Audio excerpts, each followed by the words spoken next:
The Lifestylist, episode 166, featuring Dr. Ann Cooper.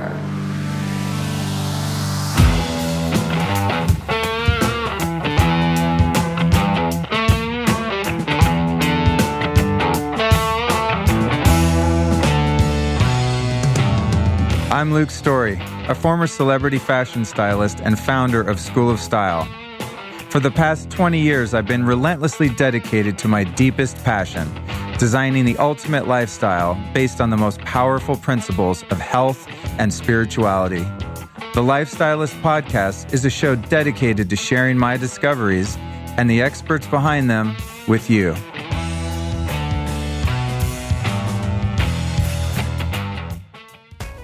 All right, you guys, I've got a favorite new product to let you know about. You know I'm into the green juice by Organifi, right? Take that shit every day. Well, now I'm on to their red juice. That's right. It's a red juice powder packed with antioxidants and immune-boosting herbs. It's got reishi, cordyceps, and 11 other superfoods. So the reason I like powders like this is because they're highly concentrated nutrition that's easy to get down the gullet. So you take a big scoop of this, you throw it in some almond milk or some spring water, whatever your drink of choice is, throw it in a blender really quick, or even just stir it up with a spoon. It actually dissolves really easy. It doesn't get all weird and chunky like some powders do. And then you've got the equivalent of basically eating a giant bowl of red fruit that day. But I don't know, it's just got a really good taste too. It tastes like, I don't know, it's sort of like strawberry juice or something like that. It's got a really like red fruity juice. So it's very different than the green powder that they make, which I also like. So check out the red juice by Organifi. You can find that at Organifi.com. That's spelled with an I. Organifi.com/Luke. And the even better part is that you save 20% off if you use our show code. And that code is, drumroll please, Lifestylist. So go to Organifi.com/Luke, use the code Lifestylist, and save 20% off your order of the red juice or any other product that they make. Everyone in LA likes to work out, right? But what a lot of people don't realize about working out is that recovery is so crucial. If you want to crush it and you want to get those gains or you want to lose the weight, it's really important that you treat your body well in between. That's where Tonic Boutique comes in handy. I'm in there all the time doing cryotherapy, doing saunas. It's right up the street from my house on Beverly, in between the Beverly Center and the Grove. They offer a combination of hot and cold relaxation therapies and detox methods that are just amazing. But athletes should definitely go into the Tonic Wellness Boutique and check out the cryotherapy, infrared sauna, and the Balancer Pro sessions, all of which can provide accelerated recovery while you're training.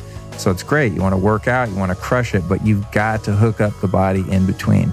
I know whenever I do like a really hardcore intensity workout, I want to get in there and get cold as soon as possible and then recover with the sauna. It's a whole 1-2 punch they got going on over there. So if you live in LA, do yourself a favor, get over to tonicboutique.com.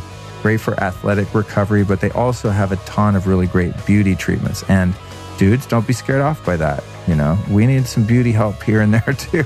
So it's a beautiful space, really nice people. It's just one of my favorite places to go relax. It's a nice little oasis in the middle of this insane city called Los Angeles. So tonicboutique.com, one of my favorite spots in Hollywood. If you live here, check it out. If you're visiting, make it one of your first stops. tonicboutique.com.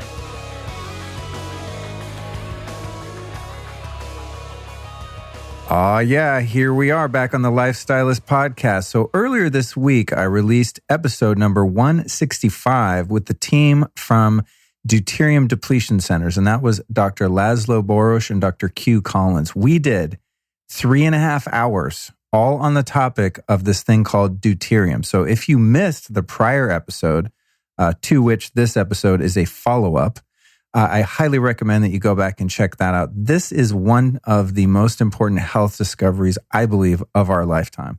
Definitely of this decade, if not the past few. It is absolutely profound, the things that these guys are up to.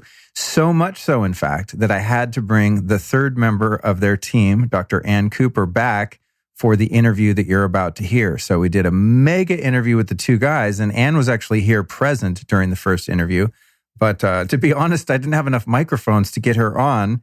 And, as it turned out, this is even better because she's such a wealth of information and such a brilliant person in and of herself that I was actually happy to do one solo interview with her.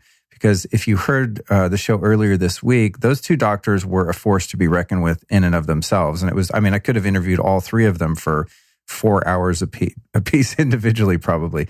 I don't know that you guys want to geek out that hard, but I'm assuming if you heard the last show with the two esteemed doctors and you're coming back for this one for more information on this thing called deuterium and how we get it out of our bodies and keep it from building up again, that you are in for a real treat. Anne brings a little bit of a different perspective because of her background in chiropractic and herbalism and functional medicine. So she's a bit more on the natural woo-woo side of medicine, like myself, whereas the other two doctors are super, super geeky scientific type doctors, like UCLA, PhDs, that kind of stuff.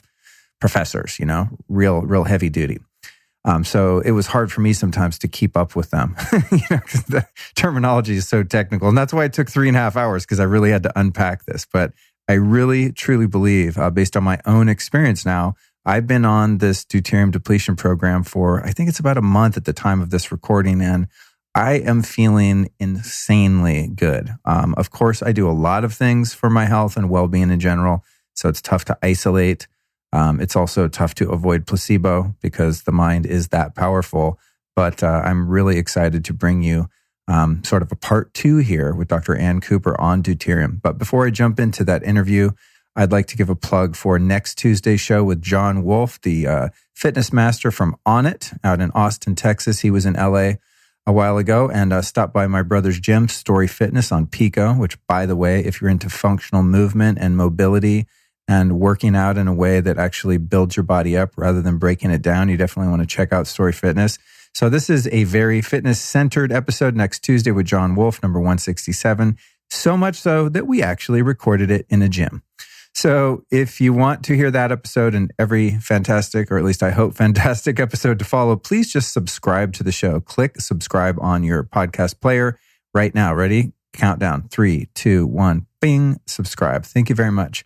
That way, that episode and every episode to follow will be automatically and magically uploaded to your device or computer. Okay, next we've got a couple events. I'll be not only speaking at Mercado Sagrado, October 13th and 14th, which is right around the corner.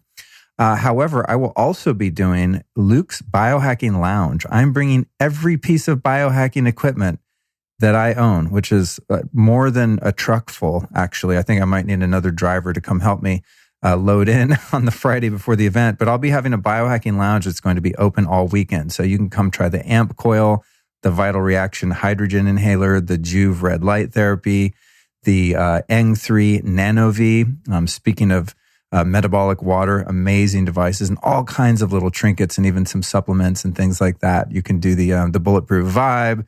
You can hang upside down. It's going to be crazy. So that's Mercado Sagrado, October 13th and 14th.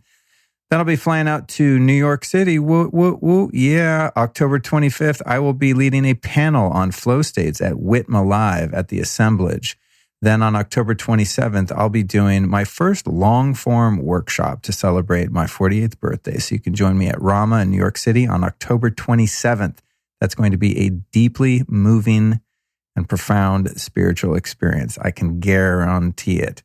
I've been doing my Kundalini Yoga teacher training after practicing that particular modality for over 7 years now. I'm going to be busting out some of those tricks, doing some breath work, doing some chanting. If you're coming to the event at Rama, please bring a yoga mat and a cushion and maybe some Kleenex. There might be tears involved. If you want to come to any of the events, tears of laughter also, by the way. We're going to run the spectrum here. If you want to come hang out at any events that I'm doing, you can always find them and get tickets through lukestory.com/events. That's lukestory.com/events. On to this episode with Dr. Ann Cooper, the patient manager and healthcare professional coordinator at the Center for Deuterium Depletion.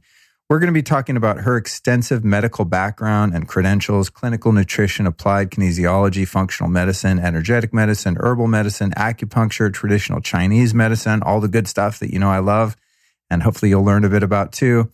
And then the tiny but significant neutron that gives this deuterium its unique properties. how your metabolic system works on a cellular level, and how deuterium slows it all down. Wah, wah. The natural modalities employed by the Center of Deuterium Depletion. I'm doing many of them right now. Actually, before this recording, I had on my my mask. Let me see what it sounds like. If I talk through the deuterium mask, it sounds a little something like this. Obviously, I'm not going to do the recording like that, but I'm biohacking this deuterium out of my damn body, and I'm about to run another test. And then how NAD, which I'm not even going to try to pronounce what that acronym stands for, nicotinamide focuside, is related to how it's related to mitochondrial function and ATP production. Really important stuff. And then we talk about the mask that I was just poorly demonstrating for you. And then how we can find our sweet spot using the deuterium depletion protocol.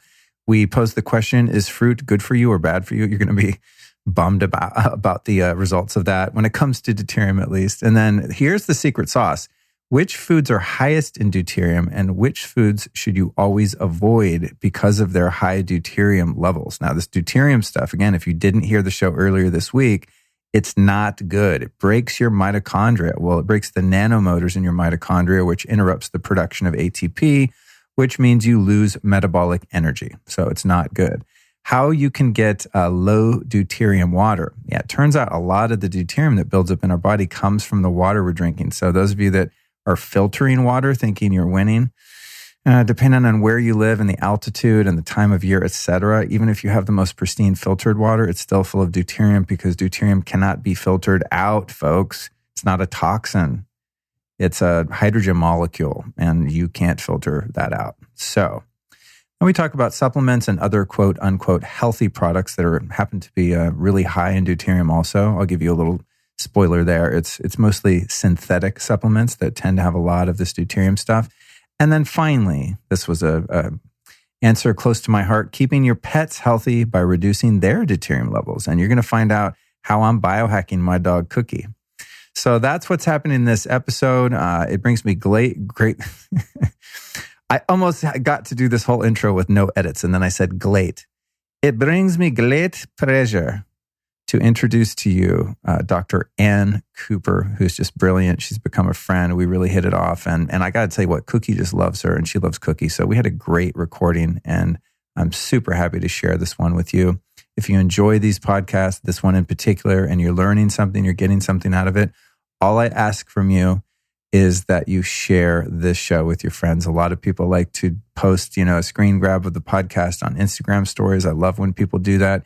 Anything you can do, text the link to your friends. It's really cool now, at least on the Apple podcast player, is you can isolate each particular episode and click share and then copy that particular link and send that to people. You used to not be able to do that. I would just send like the whole podcast to someone and then they'd have to scroll through and find the stupid episode you're looking for. Well, hopefully it wasn't stupid, but it's stupid when it worked like that. So they've advanced that a bit and made it easier to share. So please do me and Cooper and the world a favor and share this episode with a friend. And without further delay or ado, I give you Dr. Ann Cooper.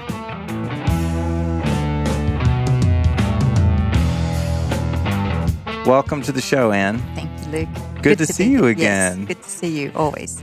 You're Cookie's favorite person, by the way. Oh, that's so flattering. Yeah, she's really taken a liking to you. From the beginning. Every time she's been in your presence, she'll choose your seat over mine. I don't know if I'm supposed to be hurt or not, but I'm glad that you guys are bonding. So to give you guys a little bit of background, Ann and I were introduced by my friend Bill Quaitman from Advanced BioCell, which is, by the way, a fantastic whole biohacking clinic on the west side of Los Angeles. And Bill kind of turns me on to stuff that's cutting edge. And he doesn't email me or call me for just anything. It's got to be something that's needle moving, that's groundbreaking. And I knew about this deuterium issue that we're going to be talking about, but I didn't really know where to start. And so he called me and said, man, you got to meet these people from Deuterium Depletion Centers. They've got their finger on the pulse of this whole deuterium thing. And so we met. And a few weeks ago, we did an interview with your two partners, Dr. Laszlo Boros. I call him Boros, but he says Boros, yes, which is more fun to say, and Dr. Q Collins, two fantastic guys that you work with. But when Ann came over, you guys, I wanted to actually get all four of us in a conversation, but I don't have it sorted yet to record 4 people at once. I thought I did. And then when I plugged in all the mics, one of them didn't work. That's okay. When I sit between two geniuses, I pretty much keep my mouth shut anyway. So. You know what's funny is when it didn't work out like that, I thought this is better because I know you and I can really have our own unique conversation around this topic that would be difficult in retrospect with those 2 guys in there. I mean, they have I won't say they have a hard time, but I had to finesse things a little to even get both of them equal mic time because they both have a powerful perspective and are both, as you said, literally geniuses. Yeah. So I'm glad you and I are able to devote some time. So let's allow the audience to get to know you a little bit, Anne. What's your background in, chiropractic and natural medicine and all the stuff that you're into before you found the deuterium depletion thing? Right. So I have a doctorate in chiropractic and clinical nutrition. I have a master's in acupuncture and Chinese medicine. I guess as I was young, I was interested in nature and health. I'm a former celebrity esthetician, which is what they call it now. I arrived in Los Angeles 35 years ago. I'd been to a French skincare clinic in Sydney, Australia, and I was snapped up. The European methods were about to take off here, and it was essentially all the movie people, the movie stars and the people behind the scenes that were our clientele at that time. So I started out with, I guess, a lot of stars, movie stars, TV stars, rock stars, a lot of really amazing people. And I worked in close contact with these people in a very small room where they could be themselves. And I just developed a lot of really nice relationships with people. Early on for me, I realized the skin is a reflection of what's going on inside. So I started to delve into trying to help people with herbs and what to eat. And I realized you need a bit of degree, something substantial behind you. So that's why I chose to go back and become a chiropractor with clinical nutrition. And I've practiced that for quite some time, incorporating functional medicine for over 20 years. And as functional medicine practitioners, we take pride in getting to the root of the problem rather than having someone come and tell you what their symptom is and do this. You're really more looking into the individual. And we always take pride in really finding the solutions via testing each individual to find out what's the best place to start with them. But I kind of realized we're often still not getting to the root of the problem. So when I met the scientists that I work with now, and they explained to me about deuterium, what it is, and how it affects us on a cellular level, the cell physiology part made total sense to me. And then I saw Dr. Boros speak at some medical conferences, and I saw pre and post scans of people who had, black lung and black brain and given 3 weeks to live. And I saw the post scans of 20 years later, very little black on these scans. It was pretty impressive. And then I myself experienced the benefits of it for myself. So I very quickly just learned how to explain this to my patients in a very simple, easy way that they could understand and get. And they would turn to me off the table and say, I want to know what my deuterium levels are. And I want to do this. And also, I know someone who could benefit. I know if someone has cancer, you just hear it all the time. So I very quickly incorporated into my practice. Felt really good to just really get to the starting point, which we can talk about later. But that's essentially how I've come to this via kind of different routes of always being interested in health and always being a practitioner and trying to find the best things that are going to help me figure out what's the best thing to do for this person, which is tough to do sometimes. Now I essentially measure people for deuterium, lower their deuterium levels enough so that their body has the energy to do what it's supposed to do. Getting great results. We early on realized this is kind of silly, just me, us treating one person at a time. It's great, but this is wow. And I hear it all the time from people when I tell them this, and now I wait for the wow, wow, that's pretty amazing. So we need to really share this. So we started to train physicians, and now people are hearing about it, and thankfully people like you are really enabling us to share this with the world, and your people are going to share this with the world because, it sounds amazing to say this, but we feel it's incredibly important. We feel everybody needs to know about this because it is life-changing. Awesome. So we want to... Thank you for that. And we're going to definitely support you in that mission. And since the interview with the guys, I don't know. It's the way my brain works, and it always works in the way that I see how things are connected. Right. So I'm a good networker in terms of, not for myself, well, hopefully for myself too, but I see, oh, this person needs to meet this person because they can do this and this. So I've been fortunate enough to leverage some of my relationships in the industry and make intros for you guys through Dr. Q. And I foresee this quickly emerging within, especially, I don't know much about the Western medicine end, so I don't have relationships there, but I see this as going to catch on as wildfire within the alternative healing and the biohacking community. So biohacking for yeah, sure. and the functional medicine end too, as you said, because I know myself, having had a lot of different health issues that I've overcome, and chasing your own tail around, as you said, all of the testing. And if you go to a traditional doctor, essentially what's going to happen is they're going to look at your symptom. They're either going to prescribe a drug or a surgical intervention, or send you out to a specialist, which is, kind of the next step in most cases. And then that specialist is going to look at your symptoms and they're going to recommend a surgery or a drug.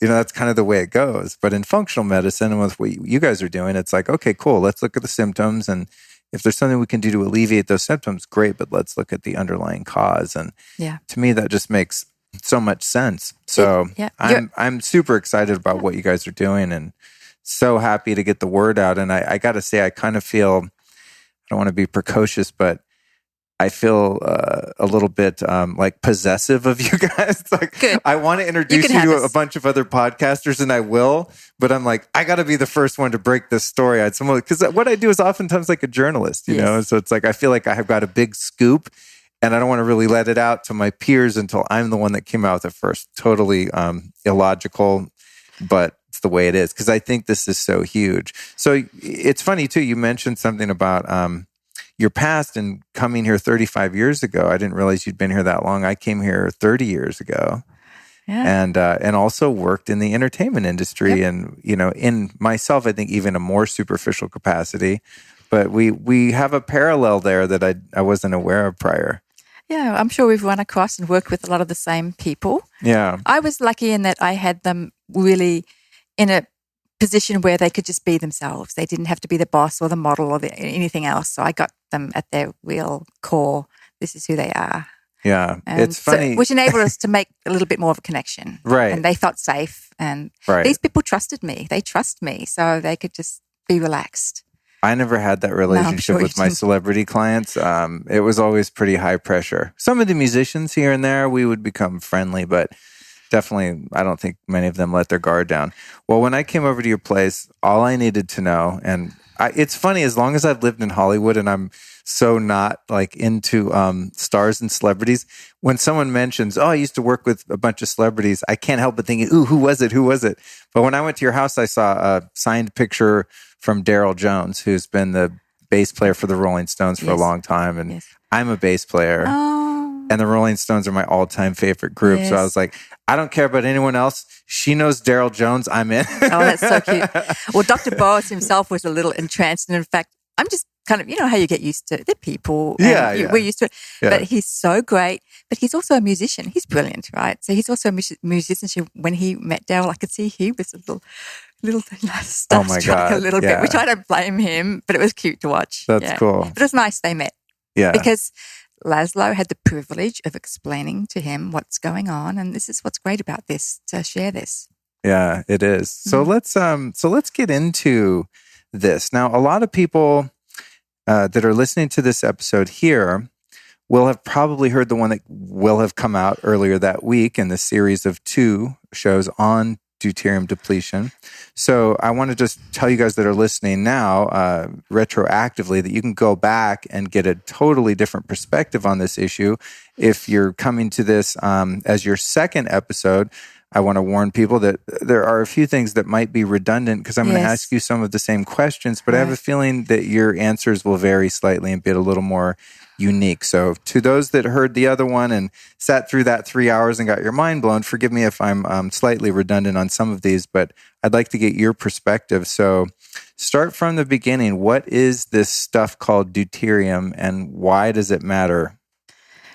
That's what I'm doing now on an everyday basis. So I kind of do it in 4 different steps. Deuterium is a hydrogen. It's an element. It's an atom. It's kind of a cousin of hydrogen. The only difference between deuterium and hydrogen is technically it has an extra neutron, which makes it twice as big and heavy. Deuterium is in our environment. It's natural in our environment. It's not a toxin or anything like that. It's natural. And our body always needs to keep the right level or homeostasis in our body of blood pressure, of mineral levels, things like that. So we know that we are mostly made of water, and water is made of hydrogen and oxygen, right? So then we just go into a little bit of cell physiology. Inside our cells, we have something called the mitochondria. I lose some people when I mention that, but more and more people are hearing about the mitochondria in the news, in magazines. It's also known as the powerhouse of the cell. And inside the mitochondria, it's called the powerhouse because it has thousands of tiny motors called nanomotors, and they rotate at about 9,000 RPM, which is faster than a Ferrari. And it's so crazy. The body is so weird. It's so much is happening. It's so mind-blowing. And as it rotates, it produces our fuel, which we call ATP, adenosine triphosphate. What's really amazing is from the amount of food that we eat each day, 3 to 5 pounds of food, our body actually makes, inside these mitochondria, the nanomotors make tons of this ATP. I'm like, why do we need that much ATP? Because we're constantly using it for everything that we don't have to think about, all the trillions of chemical reactions that are happening in our body all the time. So we need to make sure we're making good amounts of ATP, because when that drops, we start to not fund things that require this cellular energy. And what we have learnt is that the deuterium could be the culprit, or it's the obstacle that's preventing our cells or inhibiting our cells from making appropriate amounts of ATP because of its size and weight. Essentially, I explain it like this. If your car engine gets very thick, heavy oil in it, it's too much resistance for the motor to go. You're not going to get to be where you want to be. And what you would do about that is you would pour very thin oil into that engine to dilute that heavy oil out so you can move on. What happens inside our cells when we get an overload of deuterium instead of regular hydrogens, it becomes what's called heavy water. Instead of light or regular water, it's now got the bigger hydrogens in there. And physically, it actually gets inside our mitochondria, and our body's always working to try to prevent this from happening. But due to the environment and things that's going on, we are all getting an overload of this deuterium. And what it does, it just hits the motors and it breaks them. It breaks those nanomotors. But more than that, it actually will ping around like a pinball machine, and it will go and break the next one and the next one and the next one and the next one.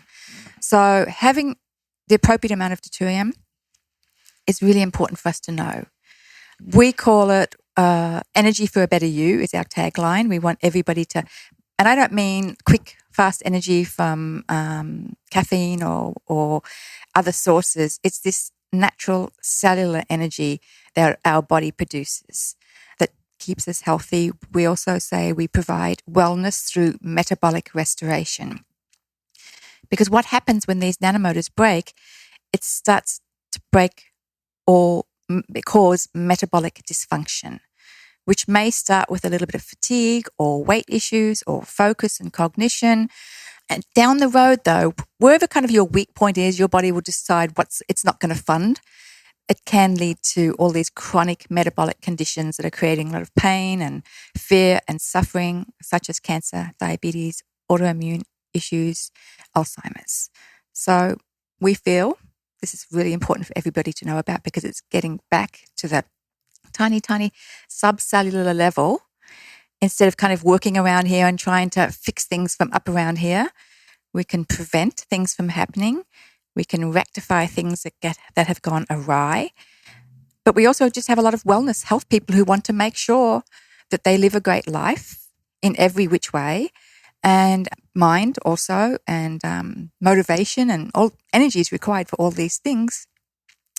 So That's why we feel this is so important. That's a really great way to describe it. It totally makes sense. And what's fascinating about it, what was blowing my mind there is, God, if you just think about how miraculous the human body is and how things that are so small, I mean, physically small, have such a huge impact. So I'm picturing a human cell, right? And you think, well, the cell, it can't get any smaller than that. That's pretty small.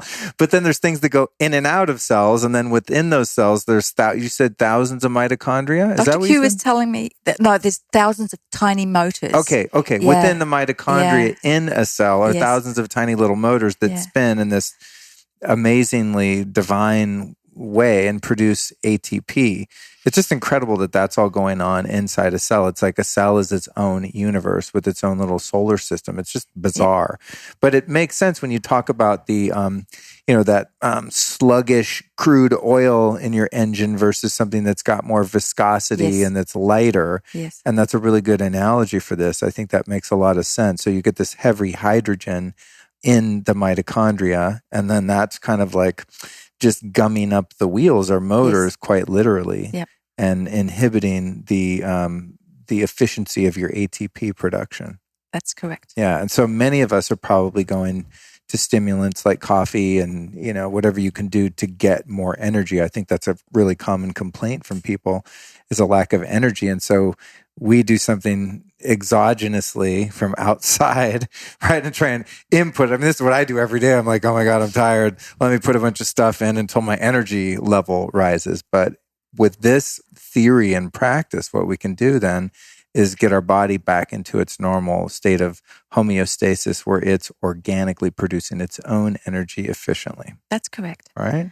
One of the doctors I was training early on said to me, doesn't this new energy give your patients anxiety? And I had to think about it because I had gone through this. I'll tell you what happened to me, but I had to think about that. No, I just feel like I did 15 years ago. So you just have that natural energy that we didn't even think about at the time. We weren't noticing that we were tired because we weren't. Yeah. But it actually is what ages us backwards by doing this. Our bodies act as it did when we were younger. The problem with deuterium is our body is so smart, it has all these natural mechanisms for removing deuterium, which we can talk about. The problem with it is it's a bit of a catch-22 because as we get higher, we start to lose that energy to remove it. Oh, so then it gets higher, right. and then we lose that ability, and then it gets higher and higher. So what we do is very quickly deplete it, so your own body's natural mechanisms for removing deuterium can kick back in again, as it used to, as it's supposed to. We just live in an age where we are more exposed to it, and we are living a little bit of a lifestyle that's preventing us from removing it. For example, REM sleep is one of the mechanisms for removing deuterium. There's always been stress in the world, but I think in this last few decades, in a city like this, people have this chronic low-grade stress, and they have 3 jobs and a lot more. And God. that this low-grade anxiety, this is my life. Yes, doesn't allow us to fully go into that reparative, restorative deuterium depleting. Yes, we all knew it was reparative. We all knew it was restorative, but it's also a deuterium depletion method. Wow. I totally resonate with that. I just took a trip to Northern California to the Amp Coil Summit, and I went and visited my mom, and I rented this Airbnb, a beautiful 60s mid-century modern post and beam house in the middle of the redwoods. And I just took some time for myself up there. And the house had no cell service. There's no smart meter. Even within the house, to turn on Wi-Fi to use the internet and to be able to just text on my phone and stuff, even the Wi-Fi signal was really weak in the house. It was a very low EMF environment. And I swear, when I was out at that house, I was a different person. Yeah.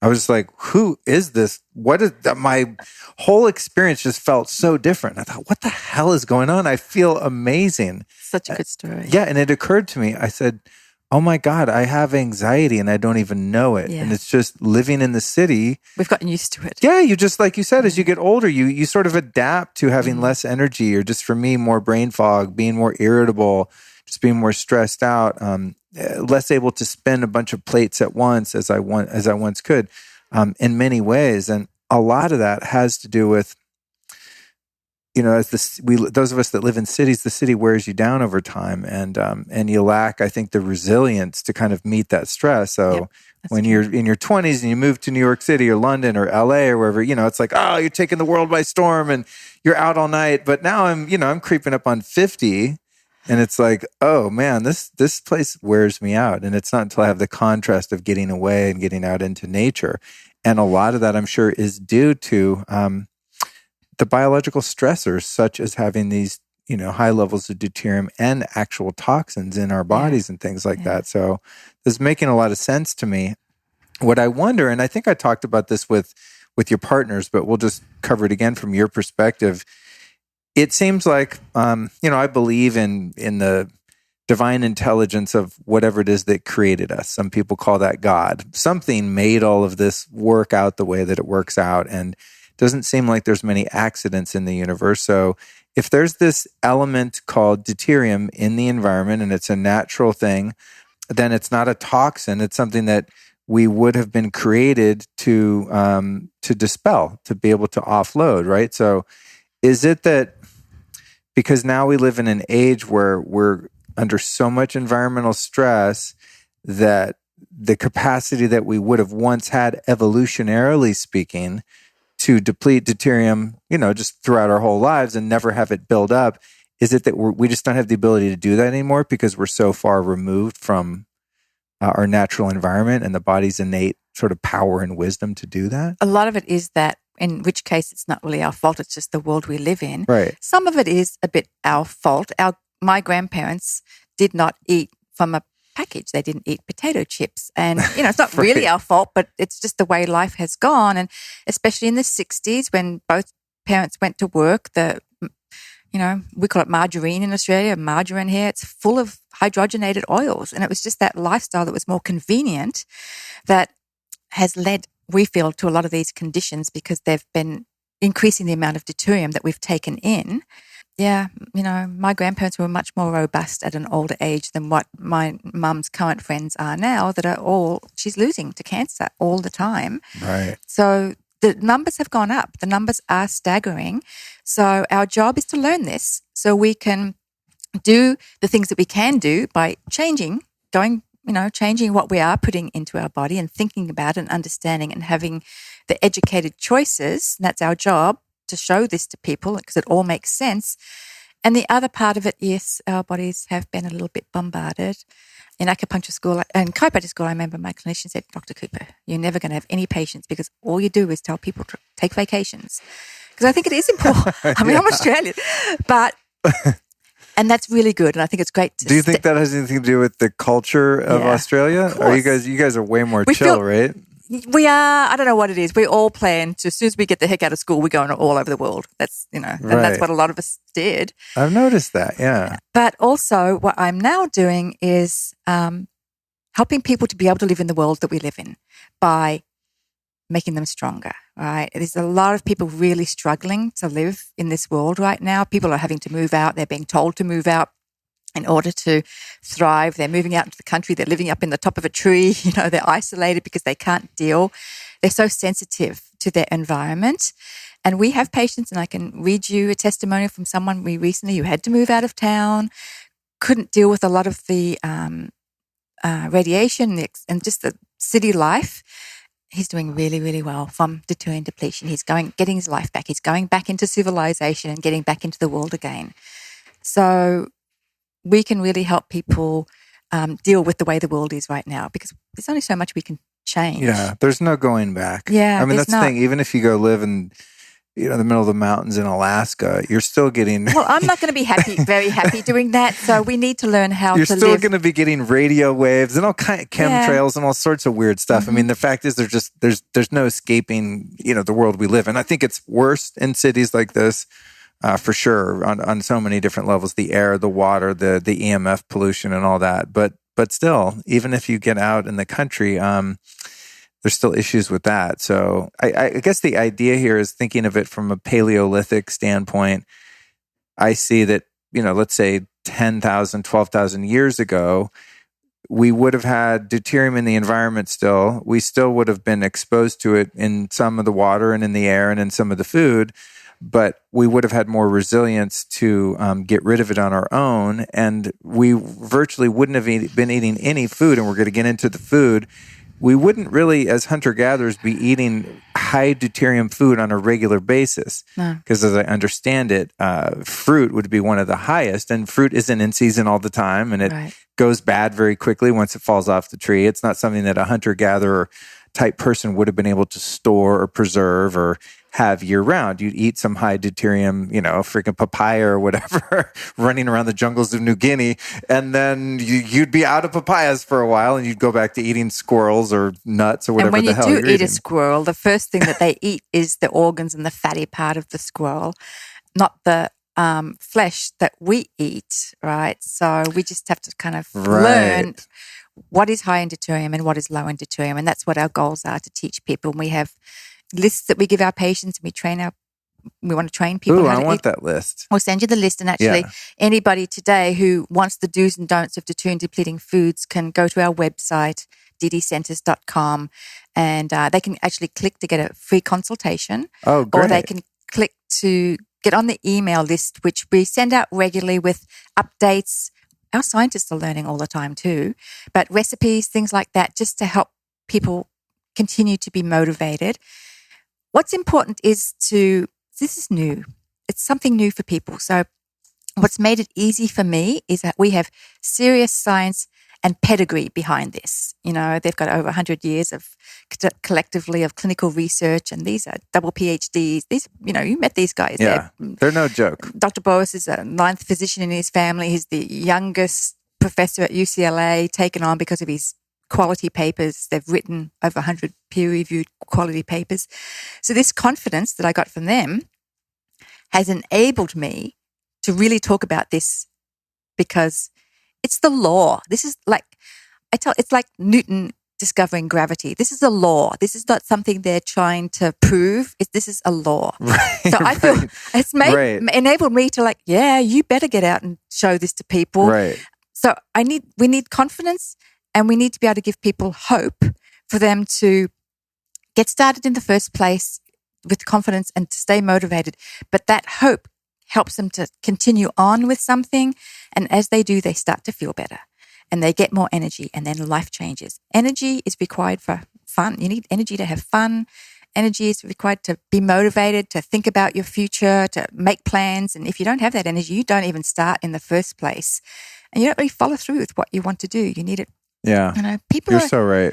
Yeah. Yeah. I think that's, a lot of people that listen to the podcast, and the people, those of you listening, by the way, we have a private Facebook group called the Lifestylist Podcast. You can search the Lifestylist on Facebook and you'll find the group, request to join. It's private, and we have conversations in there.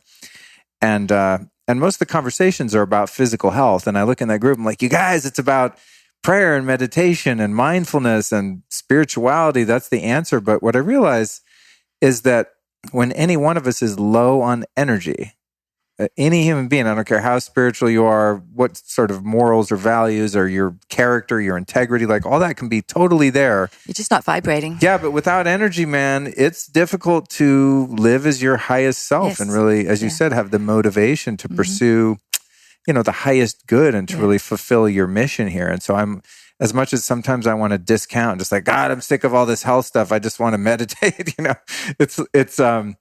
It's doing oneself a disservice to totally discount the physical, so there's this, for me, this sort of razor's edge, this delicate balance of not getting too caught up and distracted in the body, because we're not the body from a metaphysical point of view, but the body is this vehicle that we have to carry our spirit around and to do good deeds and to be of service in the world, right? And so you've got to have the body strong and tuned up and energetically on fire, I believe, in order to complete the soul's mission. Absolutely. And so, and also just for your brain to function in a way, you need this cellular energy for your brain to function properly. And Oxford University, independent of us, have done studies on deuterium depletion and depression, anxiety, and schizophrenia. So yes, it's about having the cellular energy to do and to have your body do all the trillions of things. But it also, people focus better. We get emails from people who come in with all sorts of conditions, and they, Dr. Cooper, you didn't tell us I was going to be able to have focus better at school or to write and to learn, which is what you need to do in order to plan and be spiritual. You have to have that Right. higher You have functioning to plan brain. your trip to India to go see your guru and survive the damn food and water once you get there. Yeah, even for detoxification, it's people, because this is not a toxin and people say it's a toxin. And all of those other things are important. But if you have Right. cellular energy, your own detoxification systems will kick in where you don't have to then do all of these other things. We love to, and I did a lot of things in my practice. Right. But now I do this first. Right. On everybody. I test them. I deplete their deuterium. My job is to remove obstacles. As a chiropractor, and the first thing we learn is our body has innate intelligence in chiropractic school. And what we're doing is making sure that our central computer, the brain, is able to send all the messages to our organs and our body to do what it's supposed to do. We remove the obstacle of pressure or inflammation on those nerves to get to those bodies. We remove that obstacle by aligning the spine. As an acupuncturist, we remove the obstacle of stagnation or whatever is impeding the flow of qi throughout the meridians in our body. So we have that energy, which creates homeostasis and balance in our body in all sorts of ways, emotionally very much so also. As a deuterium depleter, I remove the obstacle of deuterium from our cells so that our cells can go to work and allow our body to do what it's designed to do, what it's supposed to do. It heals your arm if you cut it. You don't have to think about it and tell it because it's getting the right messages and it's getting the right energy from your cells to do so. Oh, that makes perfect sense.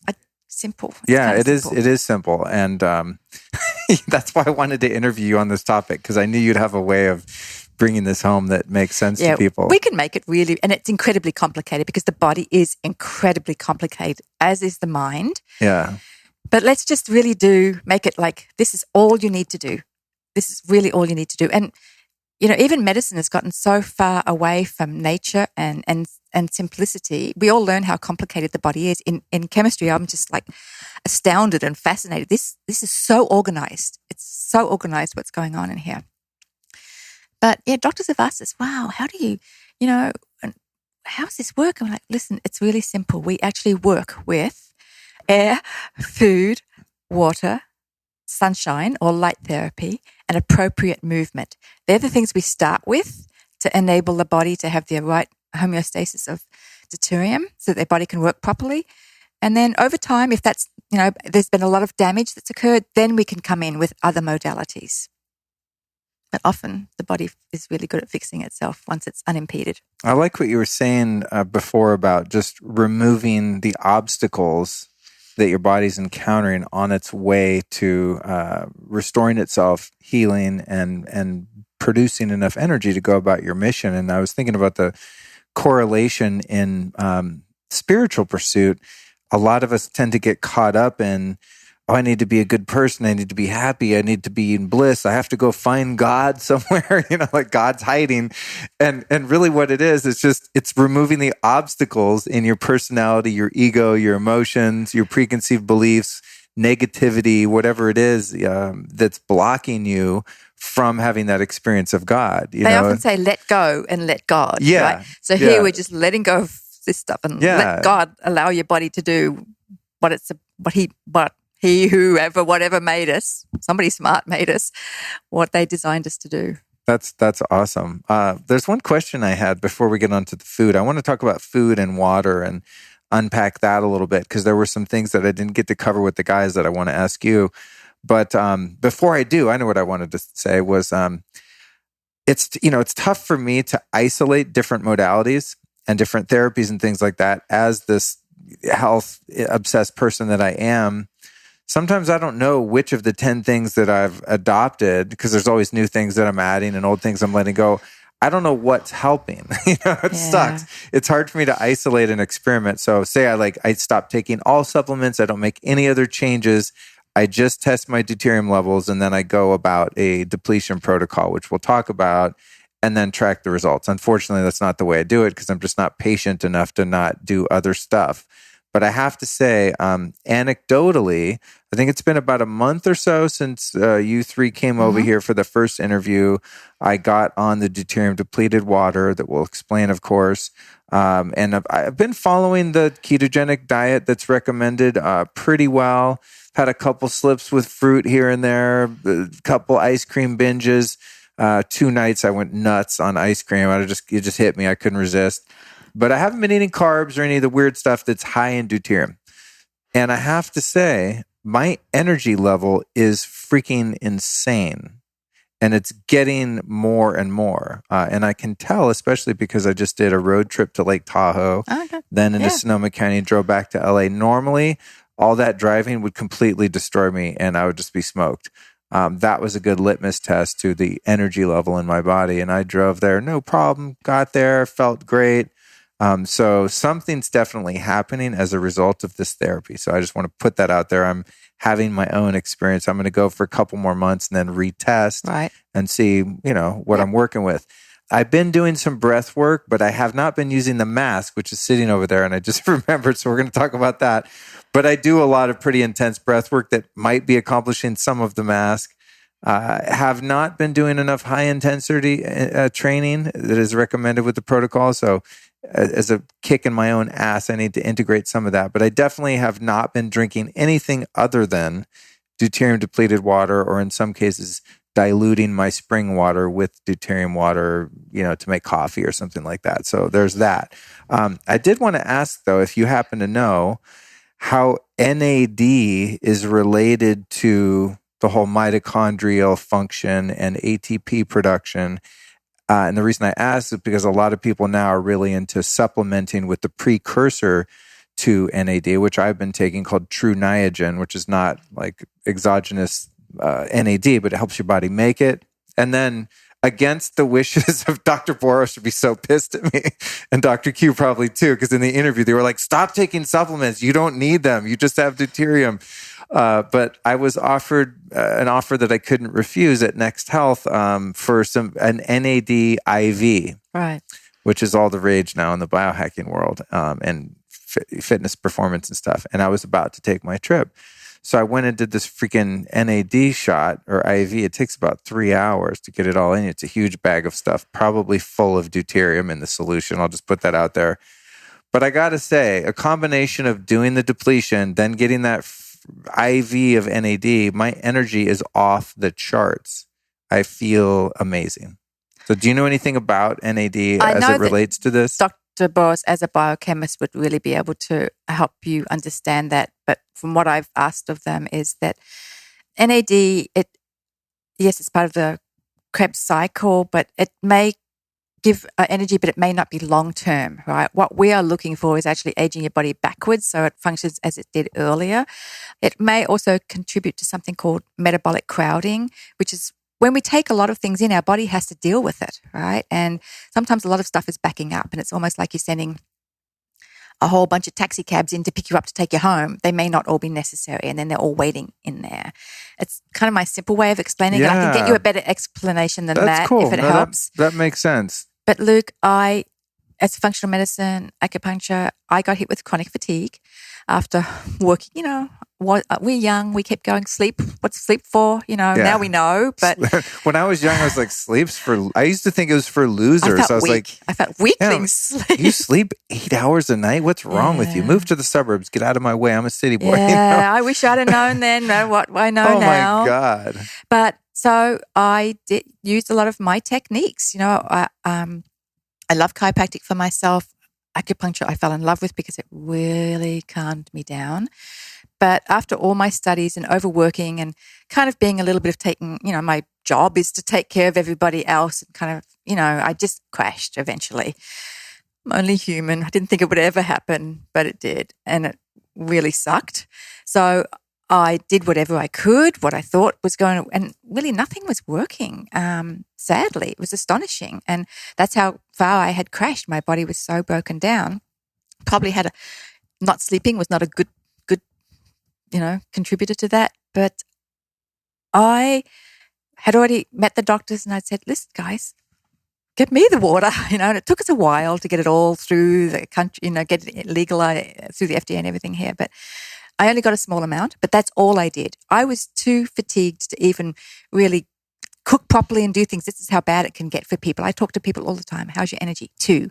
I can relate. You can't even take care of yourself at this point. So I didn't have the energy to really do anything, really. All I did was this. Wow. I just drank the water. And I had tested myself with a handheld resting metabolic rate device prior to starting the water. I was ridiculously low. And that's how I felt. And it was astonishing when you come from being a high energy person. So I know how it feels to be like, oh, you have no future. This is not good. But even not enough energy to really pull yourself out of it. But so I was low, but I tracked myself with this device 3 times in triplicate, so 9 times a day. I have a very good story, which I'm careful to tell, but I will. My resting metabolic rate went up 40% in 7 days. I could feel it. My friends could hear it in my voice. I'm like, oh, this must be me just desiring this so much. But the guys, no, the numbers don't lie. It got me back in action. Although we only had a small amount of water, it was kind of an accidental experiment because then I ran out and I was like, oh. And then you go, oh my God, I forgot in 1 week how bad you could possibly feel. That's why energy is a funny thing. You'll ask people because I guess that's why women can go back and have babies. They forget how painful it was. We forget how bad we feel very quickly. Yeah. And, we got more and I got back on it again. So I tell the story with the caution of just letting people know that it's like your bank account. When you run low on funds, you have to prioritize the most important place to send those funds. A roof over your head. Your body's very smart. As you're funded with energy again, your cellular energy is going to choose the most important place to send that energy to fund. It may or may not be where your symptoms are initially. So trust that your body's picking the best place to repair and heal first. Most people notice it pretty quickly. Most people notice energy or cognition or things pretty quickly. But we have had patients who've not noticed anything for 2 months. Just, so that's why we really have to explain this properly.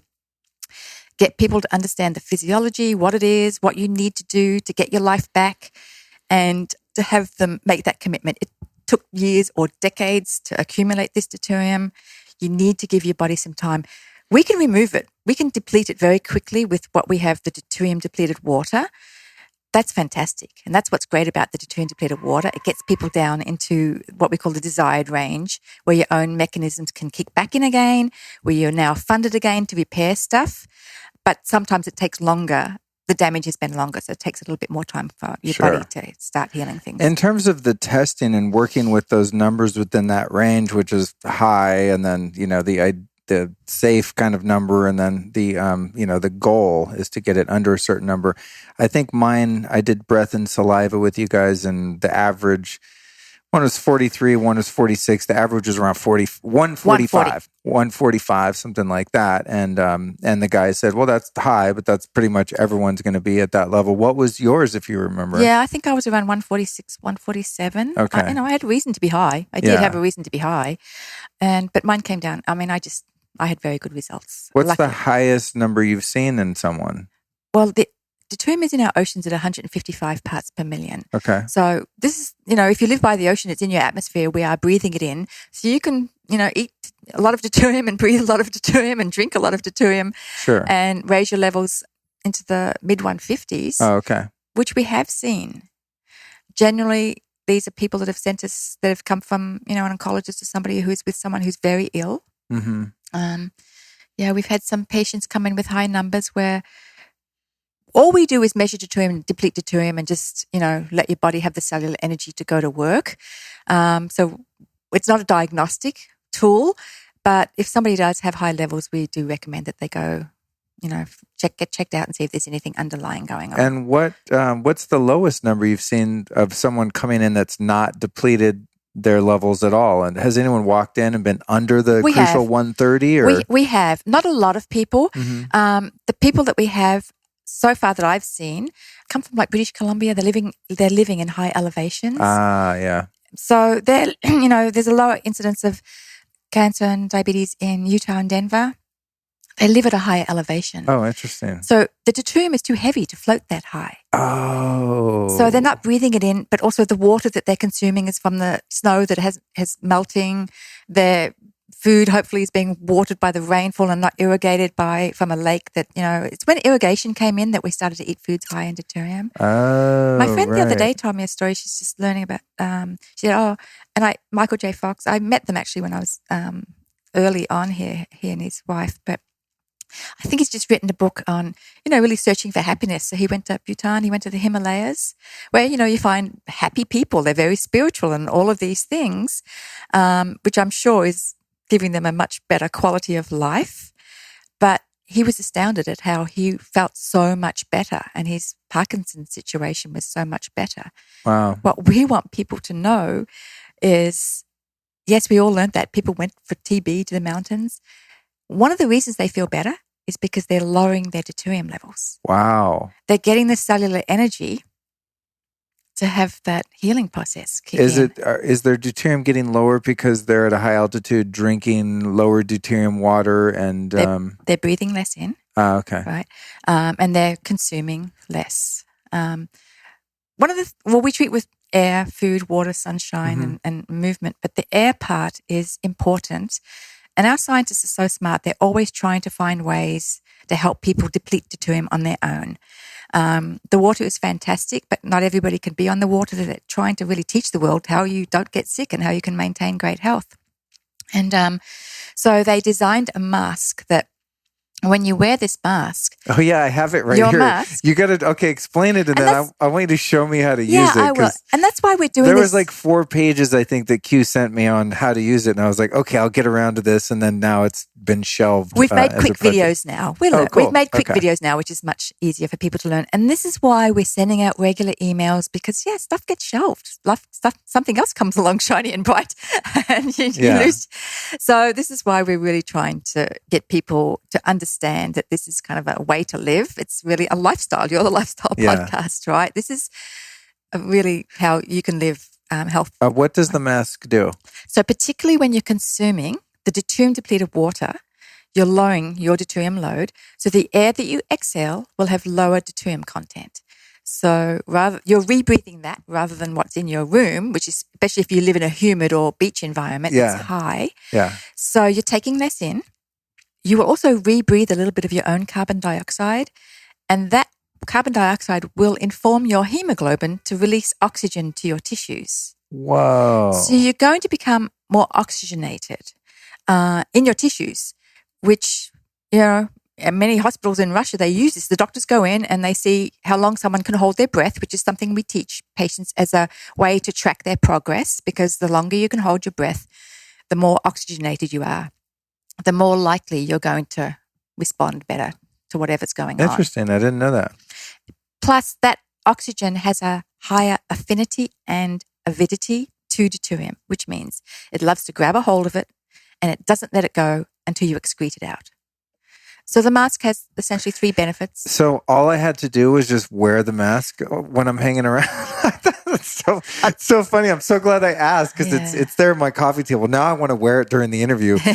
Essentially, for those of you listening that can't see things, you can watch this on YouTube. Actually, you know what? I'm going to grab this mask and show the people on YouTube, show them what it looks like. But basically, it looks like kind of like one of those masks you would wear if you were painting your house, a smaller version that you get from Home Depot that's, one of those filtration sort of safety masks. And so those of you watching on YouTube, it looks a little something like this. So I could just be rocking this. It's called the D-Terminator. Yes, we're all determinators. That's yes. we are the determinators. I'm just like, it's terminating deuterium. We always refer to it as D. So I just walk around the house. Most of our patients actually wear it while they sleep. A lot of people wear it while they sleep. I have women call me, thank you so much. I can now sleep with my husband again because it really helps with the snoring. Oh, okay, cool. But if you can wear it while you sleep, that's great. Some people are light sleepers, and if it does bother you, then you can wear it around the house while you're relaxing. And I'm so also, excited. we can teach you some exercises if you like to accelerate the benefits of it. But that's the reason why the mask is great. It it eliminates another thing that you kind of have to do, another exercise. You can just passively wear the mask. I think that's why I sort of was just, I didn't prioritize getting, reading the paperwork that came with the mask because I thought, I already do tons of breath work. I'm hyper oxygenated all the time because I'm doing like heavy holotropic breathing and Kundalini yoga and all this kind of stuff. But that's cool. I'm on it. I'll start wearing it all the time. Yeah. So it was amazing actually because in the beginning I put a dehumidifier in the bedroom. I was shocked how much water we exhale. So there's a lot of, coming out of us. Right. That's interesting because a friend of mine, Matt Blackburn, who's, if I'm a biohacker, he's like a biohacker PhD. He's badass. But one of the things that he does is he uses a humidifier in the bedroom at night because as an anti-aging protocol, because according to him, you lose so much of your hydration through your skin and through your breathing while you're sleeping. That's why you're so thirsty and dehydrated when you wake up. But according to him, you can hyperhydrate yourself through breathing and through your skin by keeping your room really humid. However, it just occurred to me, if one was to do that, you'd want to use deuterium depleted water. It's too expensive. In your humidifier, which would be like ridiculously expensive. As the esthetician, yes, that sounded like a good idea to me too, until I met these brilliant scientists who explained to me, and this is what's really amazing. This is what's really wow. And I kind of I said, can I get my money back on my textbooks and my education? Because yes, this Krebs cycle is to make ATP, but it actually is a hydrogen recycling plant, which means it's constantly recycling hydrogens. So it's always working. If a deuterium comes in, kick it out and replace it with a regular hydrogen. That's what we're doing, right? We're mostly made of water, but about 30% of the water is extracellular, outside of our cells. Most of it is intracellular, which means it's inside our cells. And this metabolic water needs to be low in deuterium, right, to protect it from getting into the cells and stopping us from living. Mm-hmm. But we actually make this metabolic water ourselves, which is really wow, gives us so much power in our life. And we make it by eating fat. We actually convert fat into this deuterium depleted water that we're having patients purchase in the beginning. It's the fastest way to get them down, but then we train them how that they can continually make their own metabolic water by having a high-fat diet, which people are still, really? High-fat diet? That's safe?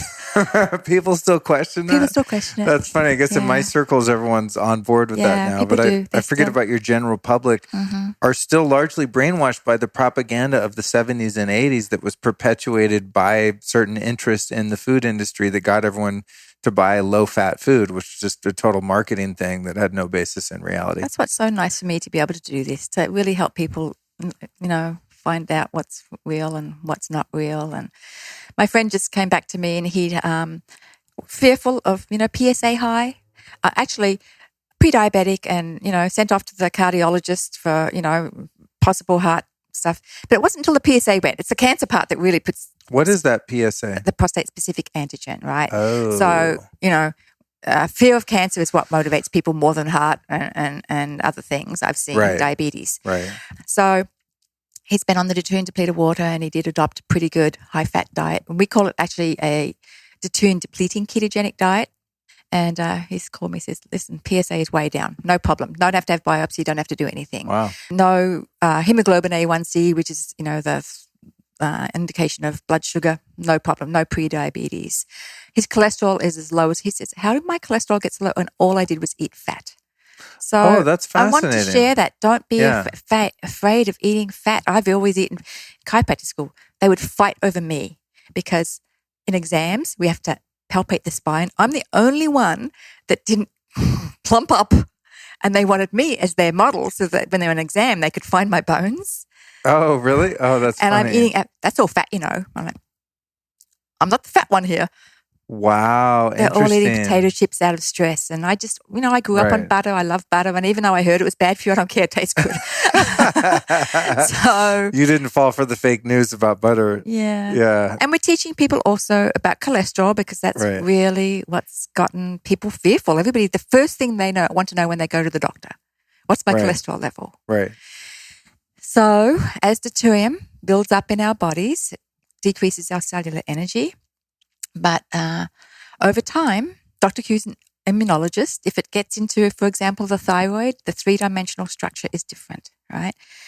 Our body, that can trigger an immune response. What's that in there, right? So a lot of these autoimmune stuff can be deuterium related. Cholesterol, one of our major nutrients, cholesterol is supposed to be broken down by the sun into pregnenolone, one of our master hormones, which is broken down into our steroid hormones, including vitamin D, and bile salts, which now allow us to break down fats. Oh, interesting. If the cholesterol becomes, we call it deuterated cholesterol, the bonds between the carbons in the cholesterol and hydrogen, the deuterium bonds are 7 times stronger. So the sun, you can go in the sun, you can do all these biohacking things, but if the bonds are so strong because there's too much deuterium in there, it kind of is unusable cholesterol. Oh, so interesting. As we lower the unusable deuterium, cholesterol from the standpoint that cholesterol, as you described it, is a nutrient. It's something that we need. It's not this satanic, scary thing we need to avoid. Yeah. Right. Yeah. That's so interesting. So if you have this deuterated, sounds like Deuteronomy.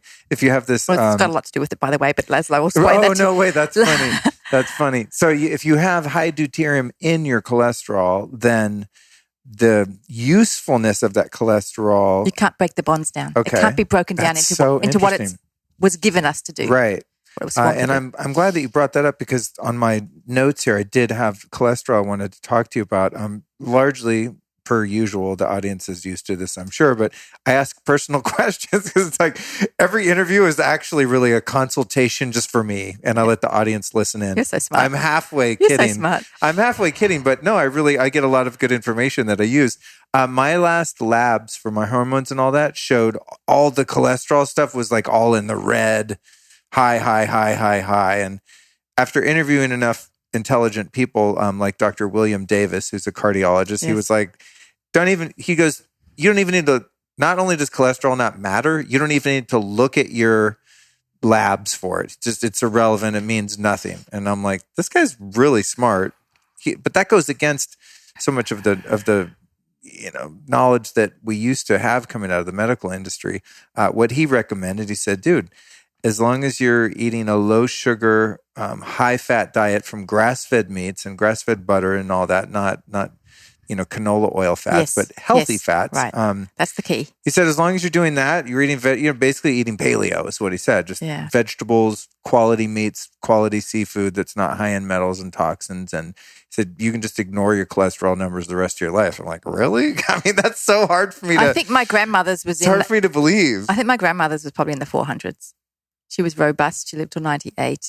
She cooked everything with lard, as I do. Right. Yeah, I think that we don't want the oxidized cholesterol that can build up the plaque, which can be due to the sugars. Just keep the sugar out, and the cholesterol is quite happy to turn into hormones. And even in my practice, women coming in, fertility and hormonal issues. Before, you used to go to bioidenticals or try to do herbs to help build up their adrenal gland dysfunction. And frankly, a lot of that, even the thyroid and adrenals, they all work with your metabolism. And some of them are overworking due to lack of cellular energy. So let's get that cellular energy back and give them a break so they can rebuild. But also let's get that cholesterol so you can actually make your own hormones as you used to before it became unusable. So over a while, I'll give them at least 4 months. And if at that time they still need some assistance, come in then. But start out with the basics. Start out with 101. Give your body a chance to do what it's supposed to do. So... would you say for a person of average health that's not having, any acute or chronic challenges, that if they were to get their deuterium tested, to drink the depleted water, say for 4 months, to do their best to stay on the rest of the protocol, not eating sugar, carbs, fruit, all that kind of stuff, processed food, supplements, all that, is it pretty much a guarantee that every person's going to get down below the safe threshold of deuterium, or are some people super finicky and they take much longer? Or what's kind of the time frame of, getting in the sweet spot? Within 4 to 6 weeks in the pre and the post, we see people coming down into the sweet spot. Wow. There's a few people that don't. God, that's fast. But a lot of those, I think, are our clients who do really well and they eat out every night at the restaurant and drink their champagne and they want to continue their lifestyle. Lifestyle. Right. And okay, so we can help them live that lifestyle without having all that damage that comes with it. But most people do come down. That's what's the beauty about this. People say to me, and what's in this water that makes it so special? So I say, it's not what's in the water, it's what's not in the water. And sadly, almost all waters are rather high in deuterium in the world we live in now. So listen, everybody needs to get their deuterium levels tested because it's the 101 place to start to avoid bad stuff from happening and to live a great life. The second part is everybody actually now in these days has to take some form of action to get their deuterium levels into the zone, into the desired range. Right. Sadly, it's not really going to happen. Even eating well and doing all these great things, you saw that yourself, how you live. And that was good. Dr. Boros said it's not your fault. It's really not our fault. We just live in 2018 in a world where just environmental reasons have caused the world to be high in deuterium. And that's why the numbers have risen with all these chronic conditions. This is why. This is the connection. So let's not ignore it. And going back to pre-agriculture and way pre-industrialization and just toxifying the environment and as a result our bodies, this wouldn't have been an issue if we were cavemen. I mean, right? We would have not built up this deuterium over that threshold where our body now has that catch-22 of not having the energy to deplete it. We would have had the energy and we'd take on deuterium with certain foods and through the air and through certain waters, but you would just be depleting it all the time. Yes. Because your natural mechanisms were kicking in. They weren't bombarded with, slowing everything down. Who knows how long they lived? I mean, they came across fighting each other and, killing each other, I guess, or a bear came along or they got infections, right? But they weren't dying from these slow, that's pretty quick usually, right? Yeah. They weren't living this last part of their life in fear of how they're going to stay out of a nursing home and fear of how they're going to make... even my friend the other day said, well, because people can live longer with this. She's like, well, we're going to outlive our wallet. I'm like, no. You're going to have the brains and the mindset and the focus and the motivation to continually learn and do new things and be productive in your life. So you're still going to earn money. So, everybody says life's too short. Maybe it doesn't have to be, and maybe you can do all those other things. You have one. Everybody wants a few careers nowadays, right? Yeah. Maybe you're going to have time and the ability and the energy to continue on, and Well, I'll tell you what. Share all your wisdom. If I had to choose between dying of grizzly attack versus Alzheimer's, you know what I'm picking. Give me the grizzly. Yeah. But now, luckily, we're I'm in this safe house in the middle of Los Angeles. There's no outside forces coming to get me, but there are environmental factors, and those are the things that lead to these metabolic diseases. We'll be right back at you after this brief but important announcement. I'd like to remind you to get over to lukestory.com/store. That's where you're going to find a collection of links to every single product that I recommend to keep yourself young and healthy. So whether it be a supplement to help you sleep, whether it's some biohacking technology, blue blocking glasses, blue blocking light, every single herb you could ever want to know about under the sun, it's all at lukestory.com/store. I've gotten so many requests over the past couple years for my top picks. I just decided to put them all in one place. So at lukestory.com/store, you will find links and in many cases, really sweet discount codes on every single product that I've ever tried and still believe in, or even products that I'm still using to this day. So get over to lukestory.com/store. Do your shopping there. You're going to save yourself a lot of hours of arduous research. I've done the work for you. I've vetted every single thing on the site, and I believe it is the best of the best, the cream of the crop. So get over there and check it out. It's a great way to save yourself some time and money, and also a great way to support the podcast. That's lukestory.com/store. And now back to the interview. Let's cover a little bit more of the food, because I think this was a hard one for me to get my head around, especially having come back from the early days of my health journey in the late 90s and 2000s, where it was all about eating raw vegetables and raw fruit and avoiding meat and avoiding fat and all of that. Especially the fruit piece. I think this is a challenge for a lot of people, because you have the old school health experts like David Wolfe, who's been on the show, who's all about eating tons of fruit. You've got people like the medical medium that says the answer to everything is just eating raw fruits and vegetables. The raw foodist movement kind of died out because, frankly, I think a lot of those people ended up having some health challenges as a result of that long term. But now there's this sort of resurgence of going back to high fruit and things like that. So how could fruit possibly be bad for you? I think is what my question is. I actually, my chiropractor early on, when I was in, pretty much explained to me that I was a little bit of a sugar. I was getting a bit addicted to sugar actually in my 20s.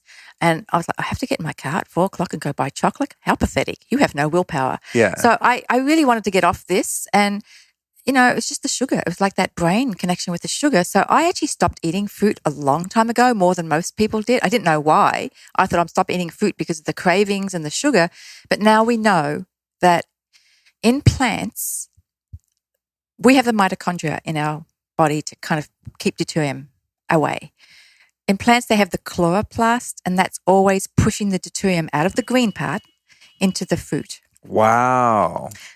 Now we know why. We all knew eat greens. That's good for you. Right. Now we can explain why. We can explain that green foods are good for you because they push the deuterium out, so you're not consuming so much deuterium. Wow. Sadly, they push it into the really yummy part, which is the fruit, which we're kind of addicted to. Yeah. But that's what's really important about sweet stuff.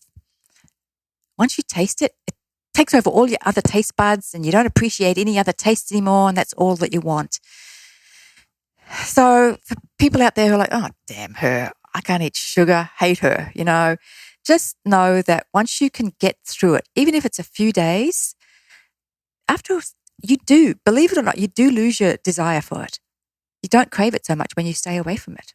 I'm waiting for that to happen to me. Really? Well, when I first started drinking bulletproof coffee and just becoming ketogenic and high fat, but I didn't even know what that was, but it just happened because I was eating all these good fats first thing in the morning. I have the brain octane oil, which is a C8 MCT made from coconut oil, and then grass-fed butter. And I was like, oh my God, I don't feel like eating all day. And it definitely satiates you and your brain. I had those ketones that I was using for fuel rather than glucose all of a sudden. And over the course of a few months, I thought, wow, this is weird. It's really easy to not eat bread, crackers, chips, all those like carby snacks, and then also just straight up sugar. But then it's almost like I got sort of adapted to the high fat diet to where I'm still eating all the fats, but now I'll still get sugar cravings, too. And I'm like, oh, this is really bad, because you're definitely not supposed to eat a high fat diet and then pour a bunch of glucose on top of it. It's potentially fairly dangerous. The only thing that I can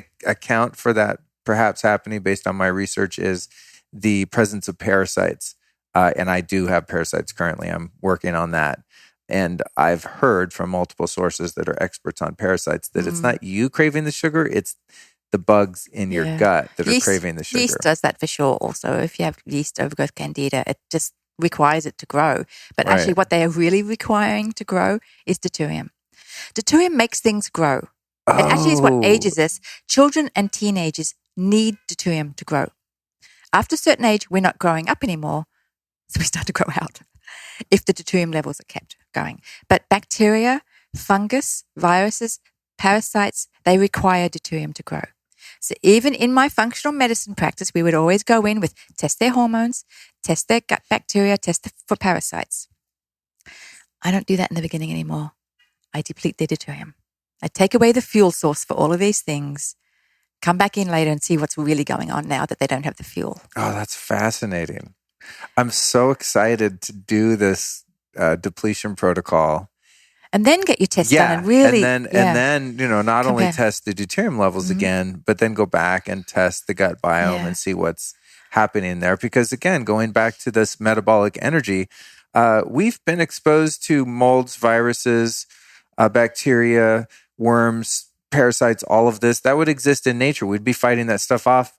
but we would have the energy to fight it off. Yeah. Right? When the immune system's compromised, then you have an invader in food or water, such as a various pathogen. And It's an overload. right? And your body's like, sorry, we don't have the energy. We're just going to let that parasite burrow in and start reproducing. And next thing you know, you're making Haagen-Dazs runs at midnight every night, kicking yourself in the ass for a lack of willpower when it's those damn parasites. That's those what's great. roundworms in your guts going like, give me sugar. And on a full moon, the parasites will make you do weird stuff. Yeah. I mean, it's fascinating. When I was just in Tahoe, I interviewed Dr. Deborah Drake, who's kind of, the doctor behind Amp Coil. And oh my God, she's just such a vast wealth of knowledge about parasites and the gut biome and stuff. And the thing she was telling me how, the parasites get into your thyroid and then there's this cascade effect of this thing and that thing. And it was so fascinating. It became clear to me that it's one of the first lines of defense is getting the bugs out of you. But now I'm agreeing with you. I think let's get the metabolic energy taken care of first. Then fuel.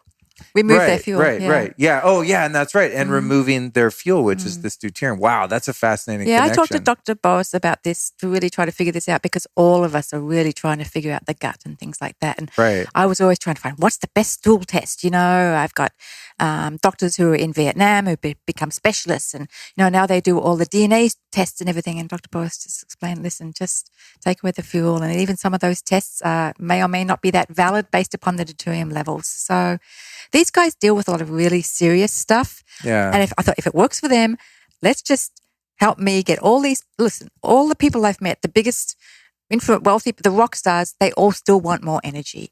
But so does mum who's trying to get her kids through the day. And so does just the general public. They all want more energy to have a better life. So my goal is to just really, we'll still work. And these doctors will always research and help really serious cases.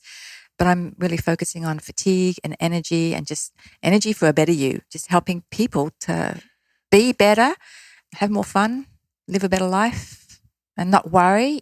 People are in pain, in inflammation, but they're in pain of worrying, and they just don't have energy. That's painful. Oh my God, I can't do for my kids what I should be doing for them, And then they have fear of, how am I going to keep going at this rate and still provide for my family? And what's going to happen to me? And where am I going to end up if I get sick? And all these things. And this is the solution. That's what's so great. This is the solution. Just measure your deuterium, deplete it so your body has the energy. You don't have to worry about all these things. What are some of the other foods that are high in deuterium? Processed foods are high in deuterium.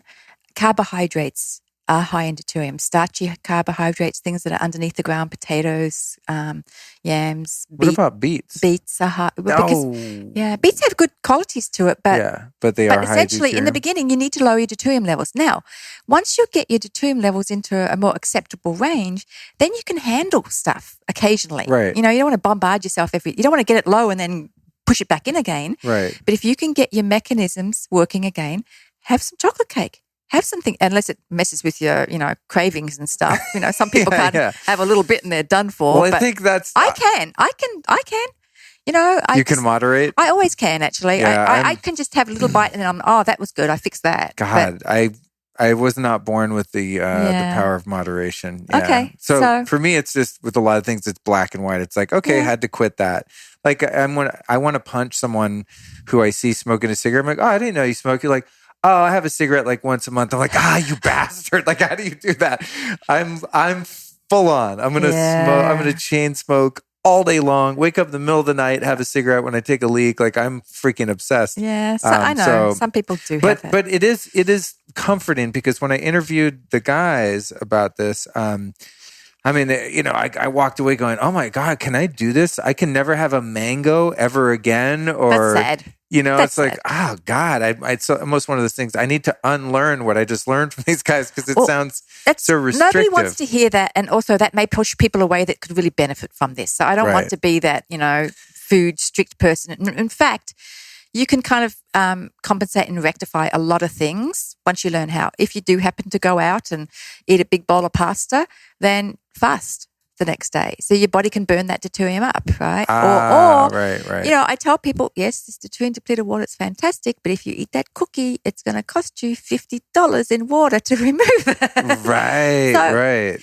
But in the beginning, I mean, for wellness people, my own sister did it perfectly though. She just made sense to her and she did it and she had amazing results with weight. She had a very serious job that she was making some mistakes on, her cognition, her focus. She had an MRI done because of severe migraines, fear of a tumor. Mm-hmm. They went away. Lots of amazing things. Her boss now calls her in when they hire someone new. Tell them how to eat so they can handle this job. Some people just get it and they go for it. For people who are ill, this is not really, it's a therapeutic diet. You have to do it right. It's worth doing it right. You will respond if you do it right. Because on the other end, people actually come out of pretty serious situations even better than when they got into it. And I've seen it. I've seen patients come in like really in really pretty rough spaces and they are better now than when we met them. And they are now able to put their focus on other things. They've gone through that. Yes, this is what I have to do. This is what I need to do to have a therapeutic diet to recover from what's going on. Right. Doesn't necessarily mean it's going to be forever. Cool. So a lot of our patients, they do it for the 4 months if they're wellness. Then their choice is they can get tested once a year and do a month a year if they need to, or they can just go on like a much lower ppm, or they can drink a cup a day. It depends what they choose to kind of maintain their levels and their lifestyle. Cool. And the testing isn't even that expensive. I mean, it's on, what is it, a couple $100, $200-$300 or something? Yeah, we've actually lowered the price. We've been able to now that we're getting more coming in. We're always trying to we want to make this affordable for everybody. Some of it may not be, but that's why we have a 360-degree approach. We have many methods for lowering deuterium. But, a lot of people will just... How much is the test at the time of this recording? It's $375 for your pre and your post test. Oh, cool. So that was before it was like, $650 for both. Now it's $375 for both. Oh, that's amazing. It's because we want everybody needs to do this. So we're just trying to get it going and make it affordable for as many people as they can. And honestly, people are prioritized. Once they learn about this, I had a 91-year-old man call me. And I'm so proud of him because I can barely use the internet. And he's like, I had pneumonia. I never want that again. I went searching how to not, get sick again, and he found us. Oh, no way. I'm so proud of you, That's cool. But what I'm really happy about, it is kind of like one of my concerns is one of my job, what I'm so happy to be able to do is we have credibility, we have background, we have a lot of clinical experience, and we want to let people know that this is the real deal. And, I'm glad he found us because unfortunately people do go to the internet, and there's social media is a place where everybody can claim to be an expert, and there's people out there claiming to be America's leading health person, and so I just want people to understand that they can learn from the best. Yeah. They can learn from people who are serious scientists. Yeah, we're just grateful for the opportunity to let people know that, we have the background, and just be careful about where you're getting your information from. I'm going to get into a little of that in a moment because I do, you start Googling around and you can find a lot of weird stuff. So you can be led astray. It's one of the things I wanted to cover. But before we move on from that, I just want to emphasize that being someone that does a lot of functional medicine testing and things like this, that's a really good price for a test that has such a meaningful before and after potential. Yes. Yep. Some of the tests that I do are $300 or $400, and it's just, you do them a few times a year, and there's no way to really quantify what changed one test from the other. Yeah. So I might do some heavy metal testing, a blood test, which I really like from Quicksilver Scientific. I think my insurance doesn't pay for it, even though I have like the best insurance available. There are just certain things they don't cover no matter what, such as this particular test. And I think it's $375, and it's like, it's good information. Oh, damn, my mercury's super high. My lead's really high. Wow, I need to work on this. And then I work on it, but you don't really know a year later which things you did that got your metals down, especially if you're someone like me that's doing so many things. Whereas the test of your deuterium levels is, exactly what you did to get it down. Yes. You ate a ketogenic diet, or the specific deuterium depleted ketogenic diet. You did the water for a period of time. You did the mask. You did the other interventions that are recommended. And then you watch those numbers drop. To me, when you can gamify something and you can quantify the results, that's what helps with compliance and discipline. Very So much now I'm in the grocery store and I'm like, oh, hell no. I just got my deuterium down from 146 Yes. to 123. I'm not going to mess with that. Yeah. I'm like, I'm good. I don't need that papaya, right now. It or really whatever. does help with your mindset. It does. And it helps you to be, well, it helps to maintain willpower. It does. You don't even need willpower because it makes too much sense. You're making educated choices rather than taste bud choices. And with the test within, that price range, it's totally doable. And what I have found also is that now I didn't take the direction of Dr. Boros, who I don't know if it was during the interview or after, but maybe it was after. He goes, I don't know if you're aware of this, but you have an obsession with supplements. Like, I think you're addicted to supplements. And I went, guilty as charged. Yeah, I used to be a drug addict. Now I'm not. Now I am totally addicted to taking supplements. And he told me, you need to stop for 30 days. And I was like, that's awesome. Great idea. I'm totally going to do that. Woke up the next morning. I think 1 or 2 days I didn't take my supplements. And then I was like, I can't do it. And he's right. I'm addicted. So I haven't been able to stop. But what I would say to anyone listening who's, the finances are an issue, money is, a possible barrier to entry here, is that you could take that $375, whatever, for your deuterium before and after test, quit all your supplements, which, most people I know that aren't even as obsessed as me are spending $100 to a couple $100 a month on supplements. I would venture to say you could probably quit most of those, eat the recommended diet, spend that money on the test and then on the depleted water. And on your food sources. Right? Which is what I've done. Yeah, I was like that because we studied this. So this makes sense. And I'll take these herbs and I'll do this. And yeah, you want to be healthy. Let's do as much as you can. Right. But many of our patients have said, oh, I spend so money on supplements each month. And they've said they're getting their health back. And even, honestly, functional medicine practitioners that I talk to about this, they say, yeah, I've got them on all these things and it's still not working. Yeah. And they're sick of me and they're losing patients because they're sick of buying pills, the expense. Yeah. They're sick of taking pills and they're sick of not feeling any better and they're losing their patients' confidence. Mm-hmm. And these doctors now, they can go in, start with this. Patients feel better quickly, have more faith, more confidence, send more people to them. And the doctors end up with stronger, healthier, more robust, more happy patients. It's pretty good for practitioners as well as. Cool. Okay. And then for those of you listening, we're of course going to link to ddcenters.com where you can order these tests and you can order the deuterium depleted water, which I want to go into a little bit more. And to get all of these links, you guys, when you're listening, I'm sure if you're like me, you're driving around, you're on the freeway, on the train, you're here, you're there, and you're like, oh, what's that site? I got to remember that. I got to write it down or screen grab or something. What I used to do with podcasts is I would screen grab the timestamp so that and I would text it to myself. So later on I could go back and listen to the podcast, fast forward to 45 minutes and 32 seconds and then get that link. You guys don't have to do that. I'm going to send you the links from every single show, this one and others, if you just go to lukestory.com/newsletter. I want you guys to know that because I do that because I'm a podcast fan and listener and I learn so much and it's impossible to remember all of these links. So thanks, Luke, for making it easy for everybody. Well, it's important. Then it's in your email and you're like, oh, I listened to that show. Cool. Here's the information on it, and then everything is clickable. I have the links to everything we talk about. And I pay my production team a lot of money to do those links and to make sure everything's accurate as a service to the listener. So you can find the test that we're referring to and all of that stuff if you subscribe to lukestory.com/newsletter. I'm really good about spam too. I'm not going to send you guys a bunch of crazy stuff. Don't worry about that. Unfortunately, I don't really have a lot to sell at the moment, but when I do, I might email you more. Right now, it's just like, hey, here's a new podcast. It's a lot of giving. You're so generous with sharing good information. Well, it's all, I am sharing good information. I understand marketing too. You got to do 10 gives and then 1 ask. That's kind of always my thing is give 10 times the value and then say, hey, I've got this thing if you want to buy it. Technically, I don't have anything to sell right now. So you're just going to get good content until I think of something to sell you guys. Halfway kidding. Okay, so we talked about the food. Then in terms of, and it's really reassuring to know, like once I'm depleted or one is depleted down to a certain level, then, you can't go crazy and eat a bunch of McDonald's, but you could live a little once in a while. Of course. And then you should. And then, psychologically, it's just healthier to not be totally weird and controlling about what you eat, I think.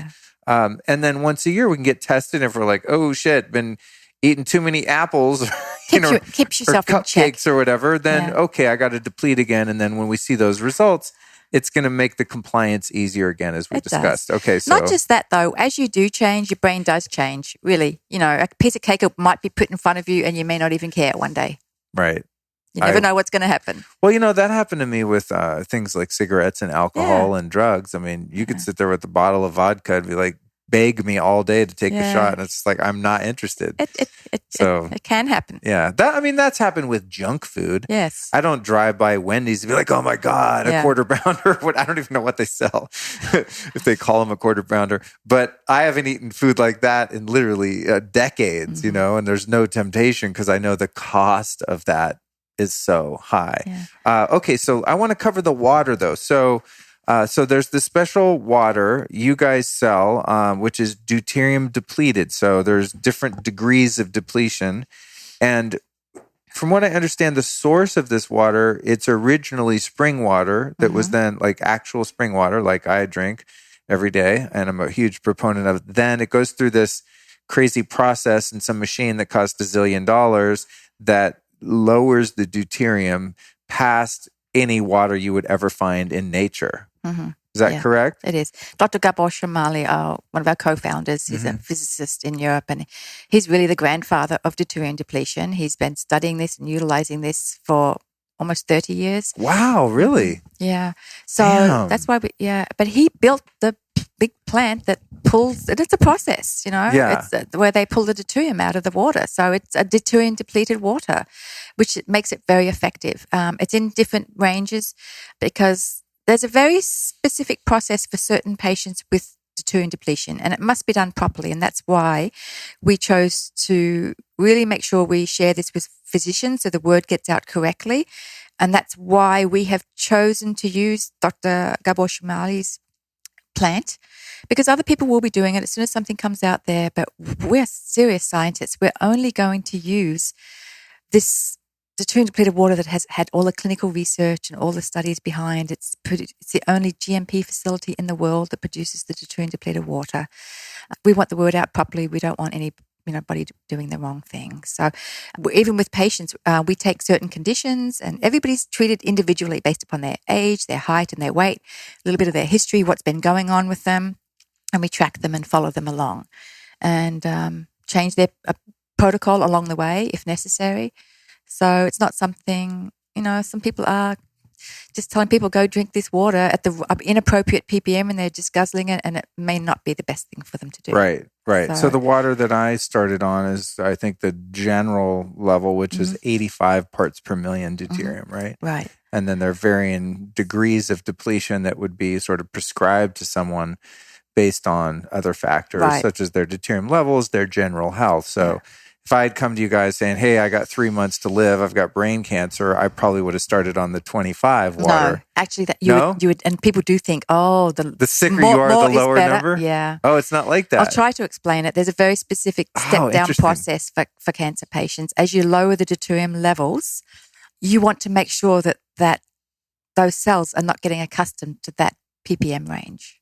Right? Oh. That they get used to living in that range. So that, you don't want to go the lowest place because then you've got nowhere to go. So there's and people are just sending people out. It's almost like antibiotics. You don't want to take 2 pills and forget to not take the rest because bugs might then thrive in that environment. Is that a good way to explain it? Yeah, totally. So that's why we're training physicians. That's why we don't tell people here, drink this. We want information about you. We get that information. If you're a wellness person, then it's a much more simple protocol. Mm-hmm. But if these people have a chronic condition, our scientists take care of them and manage them and make sure they're treated appropriately and that they all have all of the other methods, the 360-degree approach, the therapeutic lifestyle, to get their health back.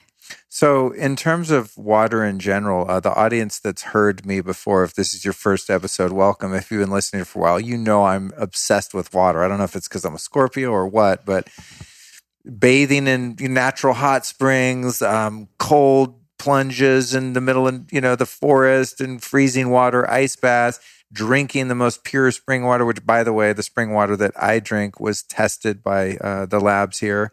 And it's a 139. That's from livespringwater.com. My friend Mitochondria, I've been drinking his water forever. It comes from a pristine spring in Oregon. that's a pretty low number for compared to other commercial sources or bottled waters, right? So like that, if and 139 is still not depleted, right? That it's into over what your physiological range should be, right. So in terms of a daily water to drink, once my levels are down, then I could resume drinking that 139 ppm water relatively safely as long as you consume really good fats to make your own Deuterium depleted metabolic water, and as long as you don't push a bunch of it in with Twinkies, stuff. Oreos, something. I don't know. Oreos, yucky. None of them sound appealing to me. Oh my God, Oreos! Are you kidding me? No, don't get it. Oreos are stomach crack. Just don't get it. No, it's been a long time since I've eaten Oreos. For a while, I was doing like the Paul Newman's organic Oreos, and I thought it still has gluten in it. It's still wrecking my gut. So, but onto the water. Have you guys tested, Pellegrino, Evian, Dasani? Have you tested any range of bottled waters? Yes, we have tested many. I don't remember all of the numbers right here. And we have patients sending us all the time, something that they consume all the time. We have a lot of people sending us their well water. Is that high? Well, actually, I've told them, you can test it now, but you may want to test it in seasons, because summertime would be different than wintertime, because the wintertime their well is going to be coming from the snow that's melting. Got it. But the summertime, it may be a different ppm, but people love to do that because this is great. People can actually take care of themselves. Oh, it's amazing. I have another spring I go to in Big Bear. And those of you that are interested in finding the springs that I use, again, livespringwater.com, or you can go to lukestory.com/129. That's lukestory.com/129. And you can download my guide to water. And in there, I give you specs on locations of springs and all sorts of cool stuff. But I'm going to take some. Can I give you a sample of water today? Of course. Amazing. Because I do want to test my Big Bear spring. It's about 7,000 feet above sea level. It's been tested for everything else. It's very low mineral. It meets all the criteria that I like. It's very low TDS. There's no pathogens whatsoever. It's right on the side of the road. When you drive into Big Bear, you can stop and fill your car up. Oh, great. It's amazing. But I'm going to give you a sample of that to test it. Let's test it. I'm thinking it'll probably come in around the same as the live spring water. Just intuitively, I feel like the springs are on par in terms of their level of excellence.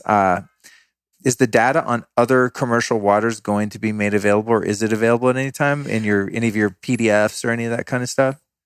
We can give the numbers. They may change due to even bottling. When they bottled, it may vary a little bit. Right. That's the thing. That's why, I know that Evian water was lower than most of them. I don't know the numbers, but I just know. Right. I'm giving Evian, I just know. But we'll have to get to that point where we're going to see if it's a good idea to send this out to people based upon where the water was sourced at the timing it was sourced, when it was bottled, things like that. Sure. Yeah. So, but testing is great. Even, Luke, we feel like we're sending right now lots of different foods in. We love your friends at Belcampo. We're sending all sorts of different foods. Great. We'll have people send us, from farms. They'll send us them. Have you guys tested any of the fats or anything from Belcampo farms? It's all been sent. Amazing. We actually had to collect a lot of different foods because one batch is better for us to send than tiny different batches. But supplement companies also eventually will want to test their supplements for deuterium levels in order to be able to be top of the line supplement. Oh my God, yeah. I mean, the TGA, the Therapeutic Goods Act in Australia, it's a very strict compliance to get high standards. So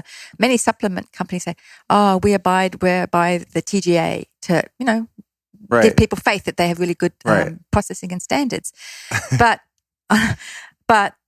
they could be making some things that are fabulous for you, have good benefits, but they may be processing it in a really high deuterium. The processing, and maybe. So eventually, we're testing some that I like, but eventually that's what supplement companies are going to have to do. Actually, you asked me about the food. Why GMOs is also probably one of the biggest reasons why we're accumulating. What foods is the packaged, the processed, and the carbohydrates and the GMO foods, because GMOs are made to make things grow fast. Right. And deuterium makes things grow fast. Yeah. So the GMOs are foods are high in deuterium. So. I just posted on my Instagram today a little infographic of the highest GMO foods, and it was interesting. Papaya was on there. Wow. So I was like, never even think. Yeah, I'd never even think of that. And I love papaya. I do too. I went to Hawaii when I was a kid, and that's the first time I ever had, fresh papaya. It's different. it's just, ever since it's not like something I eat all the time, but if I find a good organic one, but I thought papaya, GMO, that's weird, right? Corn, Yes. soy, Yeah. some of those that are more the commodity foods that are kept in big bins in Kansas when you drive through there. Those are all GMO, but I was like, oh, papayas they got too. I'm like, you bastards, this Franken food. But, they say if you eat food that has the USDA kind of organic stamp, that it's highly unlikely it would be infected with GMOs. That said, enter at your own risk when you're eating things that are on the shame. I mean, I don't think any corn personally or soy is good for you. That's just my opinion, whether it's GMO or not. But thank you for adding that bit in so people have an idea of what to avoid. We'll look forward, hopefully, to more commercial waters and things being tested. So at least if someone's traveling like myself in airports, it's always a dilemma. I was like, oh God, what water am I going to pick? Because it all sucks. That's true. But what is amazing, Luke, What? is we all got into this, and I'm guilty of it too, telling everybody to drink more water. And we're learning that we're all eating too much, drinking too much, thinking too much, working too much. We're not sleeping and resting and enjoying enough. We need to do less, really, and we need to drink less water. Man went to the watering hole, he would have been eaten. Right? We've gotten to They didn't drink water. They ate the fat of as much fat as they could. So with retraining, it's habitual. Right. If you're thirsty, wait a little bit. Wait 10 minutes to see if it subsides. And frankly, why water? I didn't touch it. I forget about it. I don't think about it so much because as you eat fat, 60% of our water is made inside our body from fat. We don't need, if you eat better, if you eat more good fats, you're going to produce this water. Oh, that's so you can hopefully go through an airport and not even have to worry about buying water. Buy a bar of butter instead. Yeah, right. I've smuggled butter on the airplane before, and I'm sitting there eating ghee, and I'm eating scoops of butter, and the person next to me is going like, you maniac. I think you're allowed to. Is it smuggling? I've taken food on the airplane. I mean, not smuggling. Yeah. I'm saying smuggling because I wrap it in tin foil so it doesn't get irradiated. I'm a disaster when it comes to travel. It's a whole spectacle. But the reason that the water in the airports is important to me is because I take a number of supplements to mitigate the ill effects of being in an airplane, like my vital reaction, hydrogen tabs and stuff like that. So I usually buy Avion, and to me, just intuitively, it's in a hard plastic bottle. It's more inert, less leaching going on, and it comes from an aquifer, technically not a spring, which is less than ideal, spring being the most ideal. But compared to the other waters typically that are available in an airport, I think that's the best source. So people often ask me about that. So we can look forward to maybe a bit more research on some of the different waters. If people at home are on a well or on municipal water that's hopefully, for God help us, being filtered extensively. I would not drink any form of tap water that's not like heavily filtered. Again, lukestory.com/129. I'll recommend all my top filters and stuff. But what I'd recommend to people is if you're drinking your municipal water, filtered or not, hopefully it is, that you could send the water in, a sample in, and have it tested. Then they'll know. Yeah, and then, you can have another intervention. Like my mom, who I told you about, lives in Sonoma County, and I just went to visit her, and she has late-stage Lyme disease forever. I'm working with her with the AMP coil. And I didn't want to overload her with too much at once. I just wanted to show up there with the AMP coil and just teach her how to use that and not bitch about her food or water or try to be controlling with her in any way because it would have overwhelmed her. Sure. And I'm like, hey, Mom, just curious, what are you drinking for water? And she's like, oh, I have a filter. And I'm like, oh, God. And she had a decent, like one of those jug type filters, but I didn't say anything. I was like, oh, that's great. And inside I'm like dying, my codependent / caring, controlling self. Like, oh my God, I got to do something about her water. She had a shitty filter, but even if she had the best filter ever, it's likely that the municipal water in her town is going to be super high in deuterium, right? You can't filter out the deuterium. That's the problem. No matter what toxin. We have people sending us all these things that they're doing, and we're like, that's nice, but it's not. It's not going to make it. It's not going to make it therapeutically beneficial. Maybe it's deuterium depleted because it's 1 ppm lower. Yes, okay, that means it's deuterium depleted, it's not going Right. to make any change. Right. And, people are doing all sorts of, good for them. They're trying, but we're Yeah. also trying to let people know, maybe put your efforts into this instead. This might be a better way for you to. Well, you could take, if you get a proper whole house filter, you're looking at $1,000 to $3,000. If you're looking at a proper under the sink filter that really works, that's really good, like from Omica or Pristine Hydro or Ophora Water in Santa Barbara, you're looking at $800 to $2,000 for under sink. But you could take that same money and just buy yourself, a few months supply of deuterium depleted water, get on that, and then get on some good spring water at home. So ultimately, the conclusion of the story with Mom is I just shut up and waited for a solution. And last night I was like, wait a minute, I think Live Spring Water delivers in my mom's area. Texted Makunde, the owner. He's like, yeah, that's our biggest market is Sonoma County. No problem. We'll hook your mom up. So problem solved. She's going to get on the 139 parts per million until I get her feeling good enough where I can convince her to do the deuterium depletion protocol. I take it home in a suitcase when I go home to my mum. Well, that's what's funny is I lug it there because, it's heavy. I only see you drinking the depleted water every time you're over, and now I'm just going to stop offering you tea and coffee because you're like, no, I have my own water. I actually never drank coffee anyway. I always had plenty of energy, too much, but then... Do you only drink the deuterium depleted water now? Yeah, and I drink even less water. Right, because of what you were just talking about. I actually always really only drank water. I never drank coffee or tea. That was my thing. I really only drank water anyway, so that's not a big change for me. But and then what about we could say it's likely that if you're drinking any sort of tap derived water that it's going to be high in deuterium, even if it's filtered, because it filters and take it out. No. High quality spring water is going to be pretty low in most cases. What about, because this is what was interesting when I went on the protocol, is you guys are like, yeah, no more bottled drinks, because guess what? Those are all made with tap water that's really high deuterium. So I've not had any kombucha. Yeah. I've not had any sort of tasty drinks from the health food store, anything like that. I have not had anything except this water. We have to retest you soon, but that's what's really important for people to know. Yeah. This is the basics. This is extremely important. This will determine how your body's going to go in this world, this way or this way. Mm-hmm. So is it worth it or not? Do Right. you really need to drink that stuff? Well, it's not? funny. What I realized is a couple things is that, oh my God, I must have been spending a fortune on stupid bottled drinks at the health food store. People are spending a fortune on juicing. Yeah. And, I buy like a $14 juice or something. And then I buy a $6 kombucha and this and that. And since I'm like on this particular protocol right now, I've just let all that go. I go, oh my God. Yeah. I've probably been drinking a lot of deuterium thinking I was being healthy. A. B, I'm wasting so much money. It's very freeing, Luke, when you get down to the basics. You go, I don't have to do all these other things that I was doing to try to be healthy, when this is the essential thing to know. Right. Makes it simple. So right now, when you heard someone knock on my door, that was some sort of shipping company delivering my fresh box of Arizona grass-raised beef bone broth. It's sent frozen. I've searched the world over for the highest quality bone broth.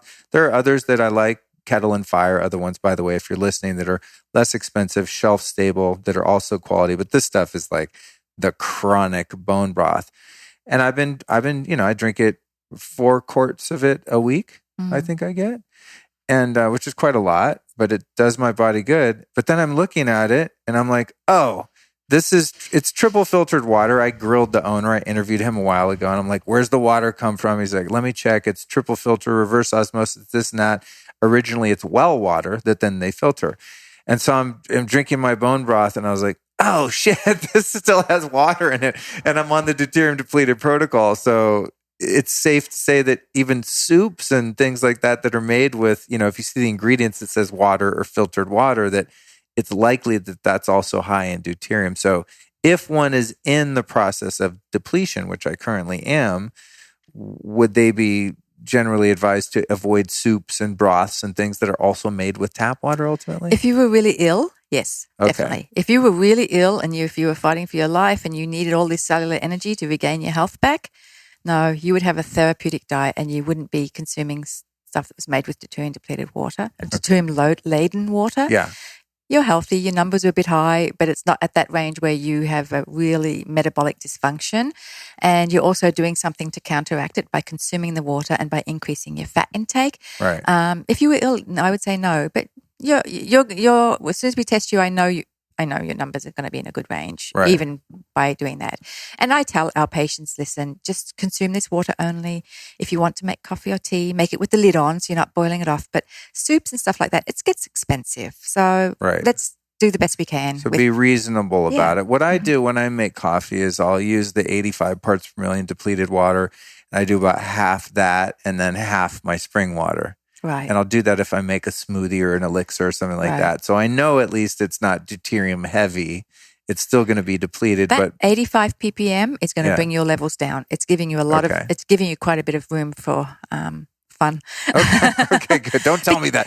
Don't tell me that. Be Okay. like, yes, Luke, no bone broth. Because we want you below 130 ppm Right. and lower even. And we're Right. seeing that. I mean, we're seeing really amazing. What's the lowest number you've seen someone achieve after a Long-term? stint of We depletion? have athletes that are in their 70s. What? Yeah, athletes are really... Oh my God, I we want actually that. have, we've put together a clinical study on a major professional athlete who's done incredibly well. He was retired from a multi-million-dollar contract because got sick from overdoing it. Wow. And his physician was trained in what we do, and we've just done a study on him, and people will be able to see that. Will you be able to use his name, by the way, when you put it out? Or is it going to be like, Highly likely if he gives permission. Oh, cool. Highly likely. He's just so amazed that he got his life back. And because that's meaningful when Yeah. someone sees, Yeah. a sports star, a really Yeah. high performance person, actor, celebrity or something. And it's great for a company, of course, when you can use their name and say, hey, such and Yeah. such person was here and now they're there. It's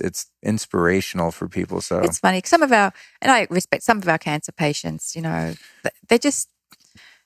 they don't want to be, they've come so far, but still, they're careful in telling their story. I don't know if they're worried, if they put it out or how they look, things like that. But we Yeah. have a lot of people telling us via email, Right. but actually putting their face on it is sometimes a little bit yeah. more difficult Well, for some people. hopefully one of these star athletes lets you.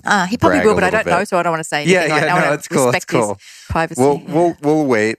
So you talked a little bit about, when a company makes supplements, that it's likely that if they're synthetic, they're going to be higher in deuterium, and that I wanted to just reemphasize that if there are people listening, entrepreneurs, people that are into health and wellness, I would think that as this emerges as a viable health issue and a health intervention, that this is going to be a great marketing ploy, not a ploy in a negative sense, but a marketing tool that a company could say, hey, we test to the highest standards, because many companies do that make herbs and things. We test for mold, metals, bacteria, pathogens, et cetera. I always look for that when I'm buying a supplement.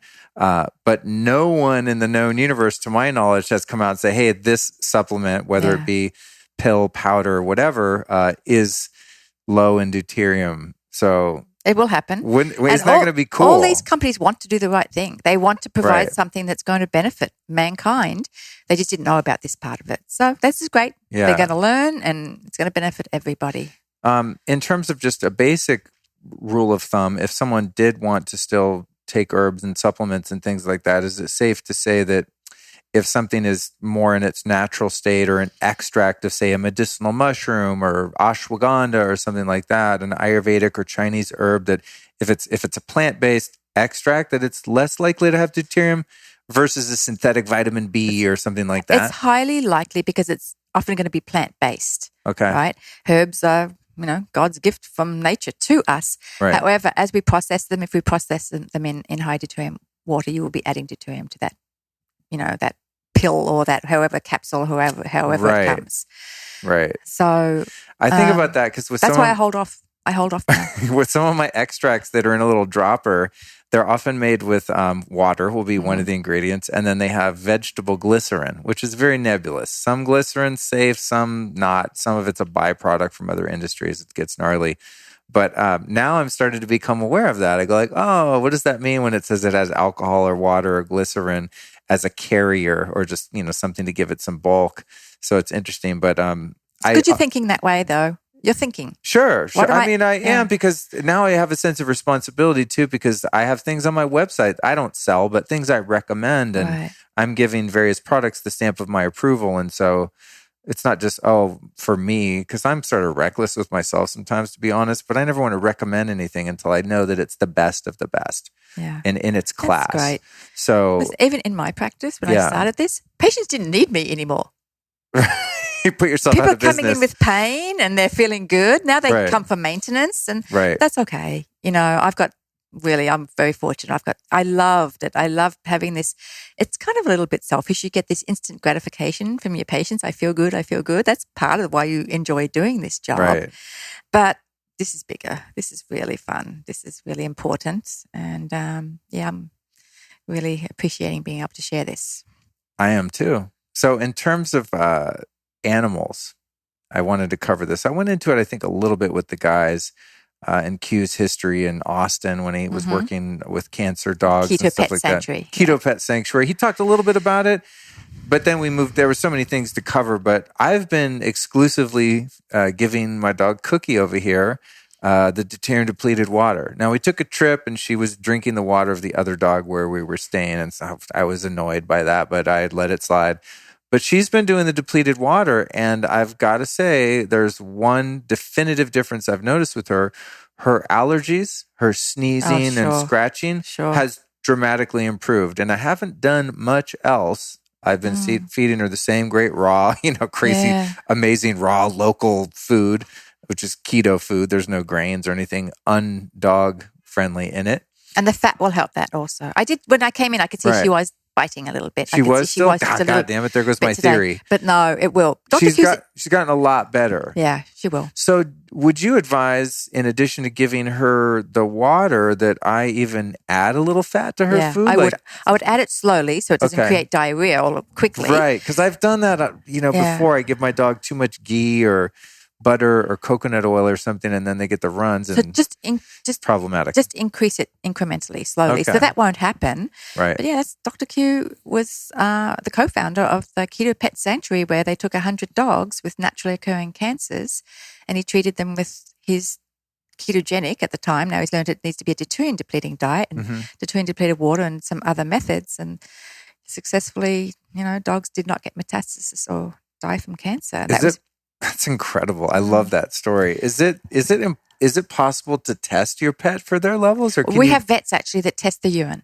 Oh, they can do the urine, because I was thinking about how do you get the breath test? No, we have vets. Or the saliva we have vets who've had dogs the smaller dogs do better because it's less expensive to give them the deuterium depleted water. Than big because a Great Dane is going to drink a friggin' half a liter a day. Well.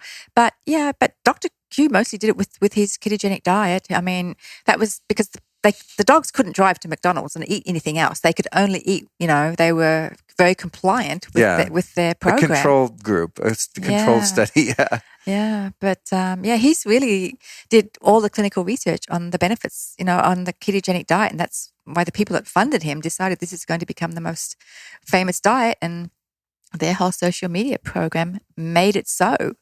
Wow. But now, once he met Dr. Boros, and Dr. Q used to make these ketogenic meals to be shipped nationwide for cancer patients because they're too sick, they're too ill, and they had to have the right proportions. But that's all gone away because now he realized it has to be a deuterium depleting keto therapeutic diet. So it's all changing a little bit. So our job now is actually kind of to get out there and rectify some of the information that's out there by some people who are not necessarily the experts, but are sharing information on the famous ketogenic diet. We want to make sure it's out there properly. In terms of pets and animals, as it's safe to say that the vast majority of humans living today are going to have very high levels of deuterium, would this be true also in the world of pets? I mean, are people's cats and dogs going to be high because they've been fed grains and almost all dogs get cancer? Like this? That's what they die from. Most dogs die from cancer. Right. Our dogs all died from cancer because our parents had enough kids to feed, let alone dogs. They were fed PAL out of the can. know, I remember seeing tumors all over the abdomen of our dogs. So people love their pets. They need to learn how to feed them in a deuterium depleting way. It may cost you a little bit more, but they're children to a lot of people now. Oh, I'm obsessed with my dog. They like, want to know. It's ridiculous. Actually, Preventive, Dr. Gabor Shmali in Hungary, his Preventive water is actually a drug for animals. It's a cancer drug. It's made the water. Oh, wow. Yeah. Damn, that's cool. So can I just feed cookie depleted water exclusively indefinitely, or would that get weird? I mean, should I do it for a period of time? And we would get you on a very, very low ppm where you would actually just dilute it with regular water. Okay. Just, every now and then we test cookies levels, but you're going to have cookie on such a good diet that it's not going to be. Oh, I feel almost guilty because her diet is probably better than the vast majority of humans living on the planet today in third world countries and stuff. But hey, she's karmically, I guess, has arrived here with that privilege. Yeah. So right now I'm giving her the 85 water. Can I just keep doing that undiluted, or is that? I would probably dilute it. She probably doesn't aggressive. Need to be. Yeah, it's probably unnecessary. It's probably not that necessary. Overkill and a waste of money because the water is relatively expensive. When you think about it, I have this conversation every day with people. Because that's the thing where I'm already getting pushback from people like, what? $200 for what? They don't get it because they think that it's just, they don't understand that it's not just water. It's a therapeutic, medicinal water that's going to replace all your supplements. But maybe give us a little bit on that. Well, because I am talking to ill people and they've pretty much tried and they're, I get, wow, that's much for water. I just say, you're not purchasing water. It only comes in the form of water. Luckily, it's easier to take. It doesn't have side effects. But you're actually purchasing the ability of all of your cells to function as they did 15, 20 years ago. You're purchasing the ability of your immune system to function as it did when you were younger, when it was much more able to produce natural killer cells and go out and, eat up cancer cells and eat up inflammation and infections. Right. It's kind of priceless. In a way, it is priceless. And if it came in the form of a pill, it would be tens of thousands of dollars. I just have to help people get their priority around what this is. Yeah. And me personally, when I got fatigue, I had trouble working. I bounced back. I got back into making money so much, rather than I would have paid way more for it, for what I got out of it. So it's just, I have to really explain properly what it is, what it's doing to your body. And then they're like, oh, okay, that makes sense. It's really worth it for me to do this. This is the most important thing that I need to do. And whatever it takes, I'm going to make this happen. Right. That's what's happening a lot. I mean, we are not getting many people saying, I'm not going to do that. I mean, that's what I'm doing. Yeah. I mean, as I said, if I quit all the supplements, I'd be living large. I'd be like, oh, this water's nothing. Yeah. But because I haven't stopped spending in those other areas, it's like, oh, this is a little added expense that I need to account for on a monthly basis. You're just having trouble letting go of those things, but hopefully just learning more, reiterating that this is 101. This is how your body's really going to get the cellular energy, so you don't have to chase stuff with all these supplements. And in fact, that's a lot of effort for your body to break them down also. You mentioned that earlier, and you know what? I've never thought about that. To me, your body has to deal with I always think of this radical load of supplementation that I typically ingest, in that, I'm just giving my body all this extra stuff, but I never thought about the cost of the processing of the body, identifying what that is, utilizing mass all confusion going on, right? I mean, and just today, the amount of stuff I took, I was actually feeling a little weird. I went to my Kundalini yoga class and I was like, whoa, damn, I took a lot of, not really supplements, but even just plant-derived things. On an empty stomach, sometimes it's a bit much. Yeah, I do it on an empty stomach on purpose. But I took such a combination of things today, mostly natural, but also just so many different things, and there's no telling how those interactions are.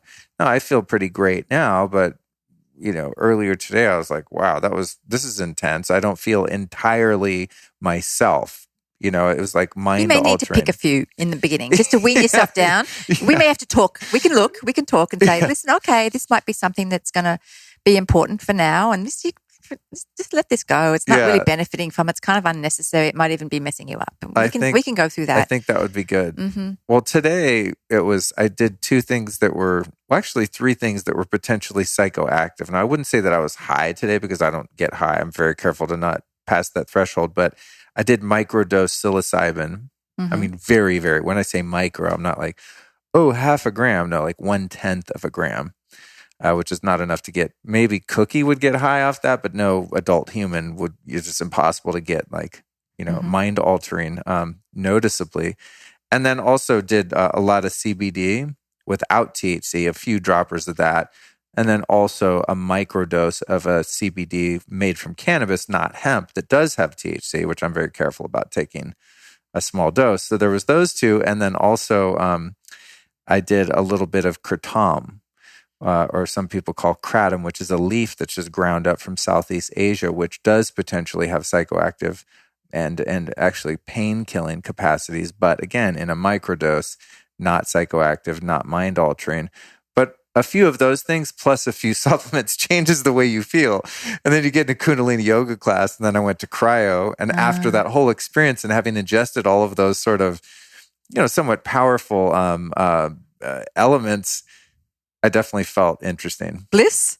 Yeah, I looking feel for bliss, good, yeah. happy, yeah, for sure. But at certain points, going like, this is interesting. I feel different. I mean, I've altered the way that I feel. But you got up with the intention of changing, like, why? Why all of those things? I mean, I understand yoga and all those things, but why? What was the purpose? Why were you? Because I love to experiment on myself. All right, experiment. It's sort of curiosity. It's like, well, I know what it feels like to take this one thing. I know what it feels like to take one thing, two things, three things. What about if I add this fourth? Let me see how that goes. Okay, you really are experimenting. You're doing, and then you're listening and you're seeing what's making changes. Yeah, and I see sometimes it's like, oh, that's not necessary. Let me just do the one thing. Or it depends what I'm doing that day. Today, if I had a bunch of admin work, I wouldn't have taken such an exploratory venture.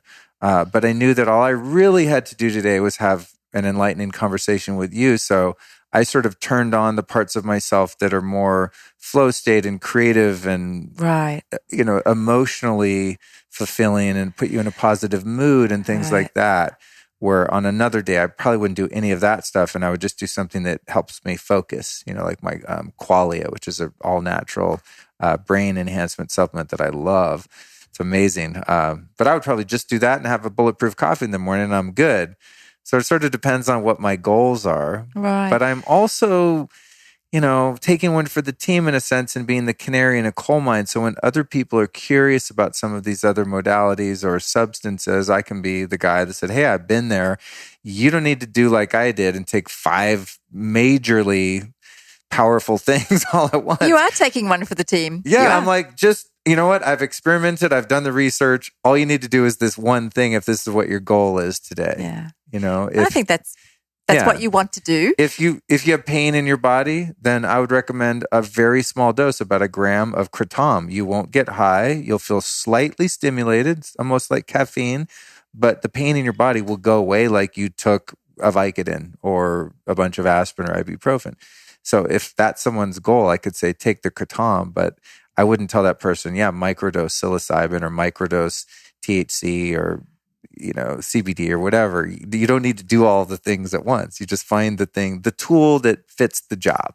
Right. Anyway, there's my diatribe. You're doing great stuff no matter what. Your life, you are doing, just wake up every day knowing you are teaching people, you're motivating people, you're sharing. That's all you need. You're doing great stuff. You feel great. You look great. You're exercising. You're depleting your deuterium. What else do you need? I'm having a pretty amazing life, I got to say. There's one thing I wanted to ask you before we close, and it's funny when we started this thing. I said, "Oh, it should be about an hour," and I'm like, I don't think any of my episodes can be an hour anymore. I'm going to stop telling guests that because you're so inquisitive. Yeah. Well, I meet so many fascinating people like yourself, and I can't keep it to an hour because I'm so curious about. Well, for the first time in my things. life, I really have something to say. I'm quiet. I don't like to talk, but I'm like, shame, and you have to share. This is.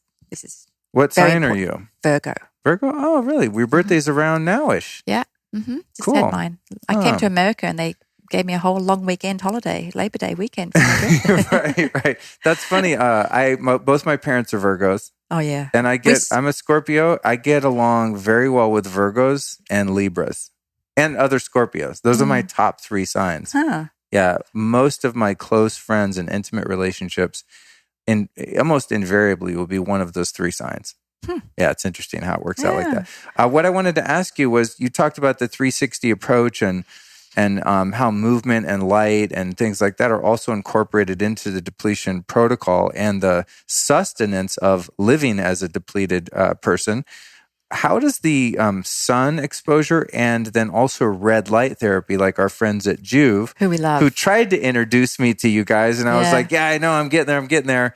And then Bill came in and was like, no, you need to do this now. Yeah. But shout out to the guys at we love Juve. that whole family. They're amazing family. They're great both guys, yeah. physically and mentally healthy. And just, I was like, who's your mom? She's Right, they're from the Midwest. I know. And their mother. That's why. Yeah. I don't know if you know this because you're from Australia. You may have figured it out after 35 years here, but I swear people from the Midwest of the United States of America are some solid ass people. My Midwest, they show up on time. That's they what I'm don't walk saying. in the door with junk. They get treated and they appreciative. And Have you noticed that from your patients as well? Yeah, I love them. It's a cultural phenomenon. And I think No what drama. it is, to digress a little bit, I think what it is it's almost as if the more scattered people that are more adventurous and as a result sometimes flaky or psychotic on the other end of the spectrum migrate towards the coast.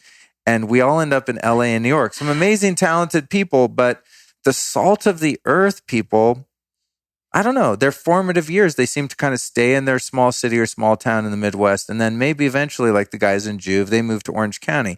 So by the time they hit us, they're 35, 40 years old. Their character They're from established. their character's been established. They have integrity. They look you in the eye. They're honest. They're trustworthy. Not all people. I'm totally generalizing, but I observe people. It's just what I do, and I can't help notice these things. So that's my theory, is that those old school American Judeo-Christian values have been instilled in that culture, and they tend to remain intact even when those people migrate. But people like myself that didn't grow up with any sort of tether to reality in my home life at all, or any sort of, well, I want to give my parents a little credit. They did give me some, the underpinnings of a good character, but I diverted from that for various reasons. But definitely friends that I have that are kind of from small towns in the Midwest, they were just raised with a certain way of interacting with the world that is observable. And as an employer, I've noticed over the years, my partner Lauren and I always talk about this. When we would interview people, we were so excited if they were from Indiana or Illinois or Kansas. We'd be like, you're in. And you could almost guarantee they were going to be a great addition to the team if they were from that part of the country. It's just weird. Pretty reliable. It's trippy, right? Yeah. So anyway, total digression there. So the sun. Back to the sun and the red light therapy. And I want to talk about the Juve because I just recorded an episode with those guys. Which audience listening, that will be coming out after this one. So you can look forward to a whole episode about red light therapy. But when it comes to the angle of deuterium depletion, how does the light thing play into it? Yeah. So the sun. First of all, we're all nature deficient in general. We are not, we're clothed indoors and out of nature way too much. So we recommend try, if you can, and it's easier here in California, getting into the sun first thing in the morning to establish your circadian rhythm, getting that sunlight into your eyes without glasses or contact lenses. And then I encourage patients, if they can, to get out in the sun during 10 a.m. to 2, where they'll get that benefit of the vitamin D from the sun on as much skin exposure as they can. Even if it's 10 minutes a day, it'll build up, right? And it's a natural form of vitamin. You see that little chair behind you on that's your on my spot? porch? Oh. Yeah, it's just low enough where I can be naked out That's there. fantastic. At least you got that. Yeah, I'll kind of peek around and be like, I hope, especially with the men have to be careful these days. You don't want to be exposing yourself in Hollywood, Unless you're a big director, then you can probably get away with it. No, I'm just kidding. Well, at least Not you're doing really. it. I'm lucky I have a yard. But I do. I like to get out there and get naked, but I am, I'm always paranoid a neighbor's going to be able to see. But I sit out there in the sun and I mean, it's my nourishment. I mean, that's my medicine. So you're speaking my language there. Yeah, it does make you feel good, but it also does a lot of good for us. But when I met the Juve people as a facialist, we always used red light therapy for collagen production. Oh, interesting. Right? As a chiropractor, we always used infrared therapies for, collagen production and for healing and inflammation. So I thought, these guys, why didn't I think of that? They're so smart. Now you can have this in your own home. You don't have to go into a clinic with a small spot areas being treated. Right. And particularly, I hate the cold, and I'm even in California, I'm not going to be out there in wintertime. So it's fantastic. If people can get these in their homes, you can get that red light, in your eyes first thing in the morning, before you do anything, before you get dressed. And you can also, for the collagen, my face is right in front of that for the collagen production, but you're getting all that full body exposure. Men use it for increased testosterone production. I mean, it has so many benefits that all the Juve people will tell you about, but we're learning that, it's just another biohacking method, which is so fabulous that everybody's learning all these ways to live a longer, better, healthier life and not go down that path with all this biohacking. But we love each other, Juve and because we're really working together with the mitochondria, because light actually moves via resonance, like sound waves, light waves. We actually have light receptors in our gut. Right? How does the light get from the skin into the gut? Via the frequency, the way it moves. If we have a lot of deuterium in there, it'll bump into them and that frequency will change. You're not going to benefit so much from the sunlight. So all of the biohacking things that we do benefit from biohacking number 1, having low deuterium levels. They all respond faster. And we've met a lot of people who have come to us. I'm biohacking, I've done all these things, and yes, I feel better. But they've been doing it for 4 years. Right. 2 months, I meet them 2 months afterwards. They're completely transformed, no pain, doing things they weren't doing. So, it's great. Do all these biohacking things, but if you really want to get the most out of them or benefit from them faster or get the fast track, is to do the deuterium depletion. But the combination of deuterium depletion and the light therapy, the Juve light therapy, great thing. Do it by yourself at home. Cool. That's awesome. Yeah. And I've noticed a lot of benefits from using the Juve. It's back here in my man cave / podcast studio. One of the main things is my testosterone based on lab results is off the charts. It's amazing. It's the only major intervention that I've done that you could, account for such a drastic increase in the blood levels of testosterone and free testosterone. But what I've noticed from the feedback from other people is my skin. You mentioned the beauty element of it, which was totally not my intention. I'm not that worried about the way I look. I feel for 47, I'm doing all right. I don't really give that much attention to it. I would prefer not to go bald. That's one thing I'm a little touchy about as far as my vanity, but wrinkles and stuff or whatever. But I get comments on my skin all the time. Oh my God, you're 47. You have amazing skin. I go, what have I been doing? I go, it's that freaking Juve, because I put my face up to it at least once a day for 10 minutes, if not twice a day. And I turn my face and my head, and I'm getting that full... That helps to build the collagen. Right? In the skin. I feel like my skin is quite taut, and I don't have a lot of wrinkles for someone my age. Yeah, it doesn't take much. If you can get the Juve device, it's a great thing you have at home. And when I first got it, I thought, how am I going to stand here? I've got things to do. So it actually has benefited me in more ways than the Juve actually gives me, in that I do my weights while I'm on it. That's what I do. So I get double benefit, while I'm on it, or I stretch or... meditate, or I do things that I wouldn't be doing because I'd be rushing off into doing something else. So it forces me to do some of the other stuff. That's great. I'm trying not to multitask anymore because it's just too much. We do it. It's too much. Right. But that's something that helps me stay put in front of that Juve device and get the benefit from it while I build muscle. That's great advice. I do the same thing. I have my little, what are they, 10 or 15 pound little dumbbells. And I'll just sit there and crank those, and stand in front of it. And it's amazing. Okay, well, damn, I feel like I pretty much covered everything I wanted to cover with you, and then some. I don't see anything on my list here that I'm going to... Sometimes I like, I don't need my list, and then you'll leave, and I'll be like, God damn it, I didn't ask about that one thing. But I really feel like we covered a lot of ground. There's always a bit more, but we just have to be happy that we've just got people's attention and got them informed of something really important, and there's always more to learn and share. Well, listen, between your episode here today, which, thankfully went on longer than I or you planned, so it's bonus for everyone. But thankfully we have this one and then the one from earlier this week with the guys, which is 3 hours. We're at 2 hours now. So that's 5 hours on this topic. So, I never talked this long ever. But what's really good, what I feel good about is we have all the data there. What people ask me that I talk to, even medical doctors ask me. And even though the science is all available, what have you seen? They don't want to read studies. They don't know how to glean the information from the studies. So I've been really happy to be able to share the information and tell people. Ask me, how are your patients doing? What have you seen in your patients? So, I've got letters, emails from our patients telling what's happened to them. People with stage 4 colon cancer. His mother wrote to us. So appreciate. Thank you so much, because he called me. I went through quite a few rounds of chemo. Did not lose his hair. He said, I didn't go through any of those things that people told me I was going to go through, fatigue, brain fog, all of those things. He's in remission. We're hearing really good stories. We just heard from our husband. His wife had stage 4 breast cancer,